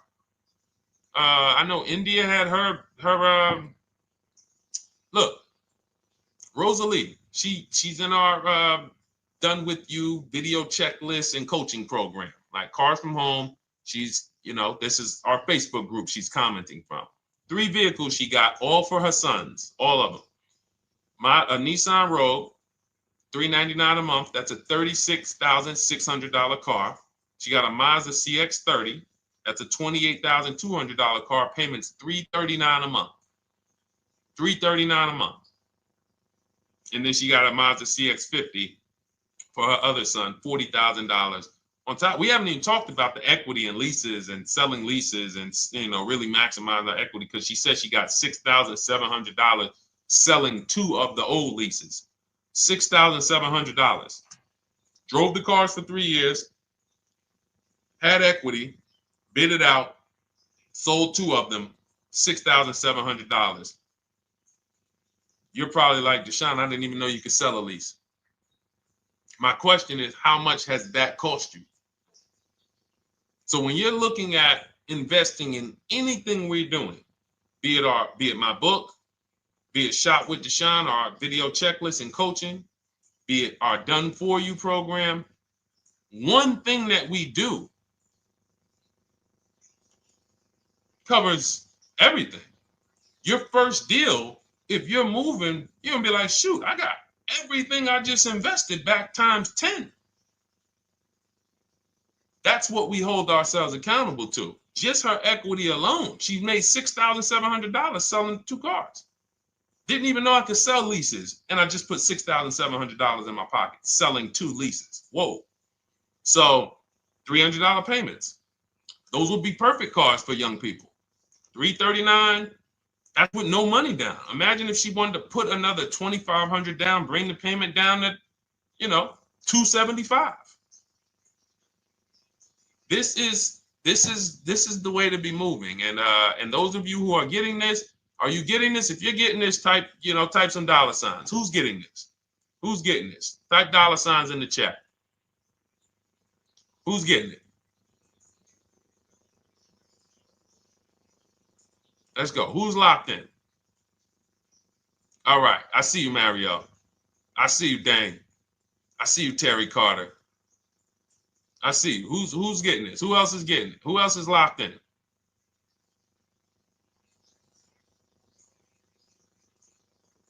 A lot of y'all on here. Listen. I see you, DJ and Nice. I see you, Arms Reach. And I can tell the people that's locked in because they be like, all right, Deshone, you said you're here for 90 minutes. I know we got about 3 minutes left. I mean, I'm hanging for this whole thing. I don't want to miss anything. Shout out to the people that are locked in. All right. Go ahead, Dolan. Should the out-the-door price include your trade? First of all, that's a curse word. All right, we're going to go back to that because I got out of saying that for a while. We do not trade cars. So you probably just popped in maybe about 30 minutes ago on the stream. We were talking about the 3 pillars of great car deals: who you buy your car from, who you sell your car to, who you get your loan from. You in order to get a great deal, a below market deal, you must get a great deal from each one, which means you bid out each one. I bid out, got multiple offers for who I was going to buy my car from. I got multiple offers for who I was going to get my loan from. I got multiple offers for who I was going to sell my car to. I bid out everything, therefore I got my great deal. If you bid out this, but you don't bid out this, and somebody you get an interest rate of 7.1 when you could have got an interest rate of 5.2, you lost $2,000. Depending on the cost of your loan, how much you're financing, you lost $2,000. Yeah, you did a bid on who you bought the car from, or you didn't bid out your trade, therefore you didn't find the highest bidder. You traded your car for 14. Another bidder would have paid you 18. You lost $4,000. So you got to bid out everything. That's why we do not trade. The only people that have to trade are people with a lot of negative equity who can't pay off the difference. And that's why I am the reason for negative equity is not understanding leasing. You buy your cars, take out loans, switch the car. Negative equity. It's literally the reason for negative equity is I should have leased, but I didn't. Now I have negative equity because I'm replacing this car with a loan still on it. So out the door price will not include your other car. And if I was trading a car, then yes, the out the door price would include the trade. But because we do not trade cars, our out the door prices don't include the trade. Let me show you an example of what our out the door prices look like. So these are some spreadsheets for our Done For You program where we shop for clients. You can see here, this is we shop for a Subaru for this particular client. In this case, look, and you can see the MSRPs for this car is an inexpensive car, $27,000, $26,000. Look at the out the door prices, 29, 30, 30, 29, 29. These are all out the door prices with the taxes and fees. So you can see these dealers are giving either no discount or a little discount. 27 out the door price is 30,000. But look at the winner. Look at the winner.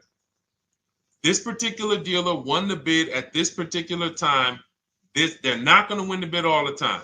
In this particular case, they needed the unit. $27,900 is the MSRP. Out the door price is $27,463.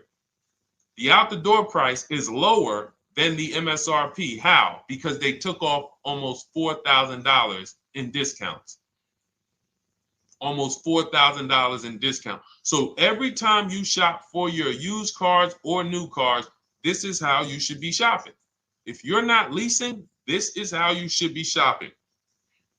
I'm getting multiple offers, out the door prices, comparing who gave me the best offer. Who gave me the best offer? Oh, look, Daniel Thompson said, D, I'm bidding out to sell my car and got a $4,000 swing from the lowest to the highest bid. This is the people who you listen. If I can bring them on and have them talk, they would be talking to y'all about how different this is. I didn't bring you here on a Tuesday afternoon, or you're not watching this. If you're watching the replay later on Tuesday, or maybe, Wednesday morning, we go live at 12 noon, Monday through Thursday. So we replay the show just for everyone who missed it. You can send all your friends, family, go to Deshone the Auto Advisor's pages, watch the replay from today's show. But they know this is, I didn't bring you here to talk to you about hundreds of dollars. We are talking thousands of dollars at all times. There is never anything that we talk about that is hundreds. Let someone else talk to you about how you can save a couple hundred more per month. We might be talking about hundreds per month. That might be the only time we're talking about hundreds, $200 per month. But other than that, which equals thousands. We're not here to figure out how we're going to save $50 this month. No, this is big, huge money. So thank you, Daniel. Thank you for tapping in with that information. So, all right, listen, guys. Everything we teach is in a step-by-step format, because when it's not step-by-step, you'll get overwhelmed. When it's step-by-step, you can challenge yourself to stay right on this step, check it off, move to the next step. Check it off, move to the next step. Step 7 in our Cars from Home process is delivery. Step 6 is paperwork. Step 1 is the most important question, which is the 8-year rule. It's literally called the most important question. 8-year rule. How many years are you keeping the next car? Step 2 is the equity assessment. That's why you heard Wendell in his book testimonial. He said, I just completed the equity assessment and we got 30% more than the book value. Bidding it out. He said, I'm about to move to the next step. So everything we teach is step. Step 3 is deal structure, where we budget and we see, all right, how much car can we afford? What does a good deal look like? Step 4, we go shopping, which is choosing what we want. Shopping, looking, doing. We're not buying it. We're shopping the market. We're test driving. We are literally choosing what we want. Shopping, enjoying shopping. Step 5 is multiple offers. That's when we're in talking to dealers online, getting offers, getting bids. Step 6 is paperwork and protection, to make sure that the offer we got is legit. We tied it up. Paperwork is right. We go over extended warranties, tire and wheel, maintenance plans. Do we need them? Key protection. Do we need any of this stuff? And step 7 is delivery. It is a step-by-step path. That is how people win. They're not coming into some college to learn how to be a car salesman or to learn everything I know. No, it's a path. So if you want the blueprint in book form, that's my digital book, Cars from Home, 7 Steps of Saving Time, Money, and Avoiding Dealerships. Normally $97, part of our 30-minute welcome offer. You can get yours for $24 in my TikTok bio, Instagram bio, the YouTube comments, and the Facebook comments. Click those links and then click the special $24 welcome offer. It's good for 30 minutes. And you'll save 75%. If for those of you who are like, Deshone, what about that video checklist? That is our Shop Done With You program. Cars from Home, done with you. You get lifetime access to everything we teach, all our below market videos, and it's short videos. I want you guys getting cars in 90 minutes. 90 minutes. Not shopping. The shopping might take you longer. Deciding what you want, you might be doing that for 2 months. But once you decide what you want, I want you to be able to get below market deals in 90 minutes. That's how I do it. We're not hours and hours to get these car deals. Some of these deals we make in literally 45 minutes over a 3-day period. So that is how we do it. And you'll have access to our coaching program. We do Zoom calls twice a month, first and third Wednesday. And you have a Facebook group with 1,600 people in it that have come before you in the last 3 years. And then for those of you who qualify for shop with done for me, just do it for me, Deshone. New cars and leases only. Credit score has to be over 670 FICO. Book a call with our team. Let's see if we can help you. All of those have welcome specials. The book is 75% off welcome special. Shop with Deshone is $200 off welcome special for 48 hours. And done for you is $300 off for 72 hours. All welcome specials for people to say, all right, I'm taking action. I'm going to take advantage of a lower investment for taking action immediately. And for those of you who you're still new here, you're like, Deshone, I like the information, but I need to get, can I get some free advice first? Let me test out some free advice. You can, of course, go download our cheat sheets, and that's there as well. All of that is in the Cars from Home Toolkit.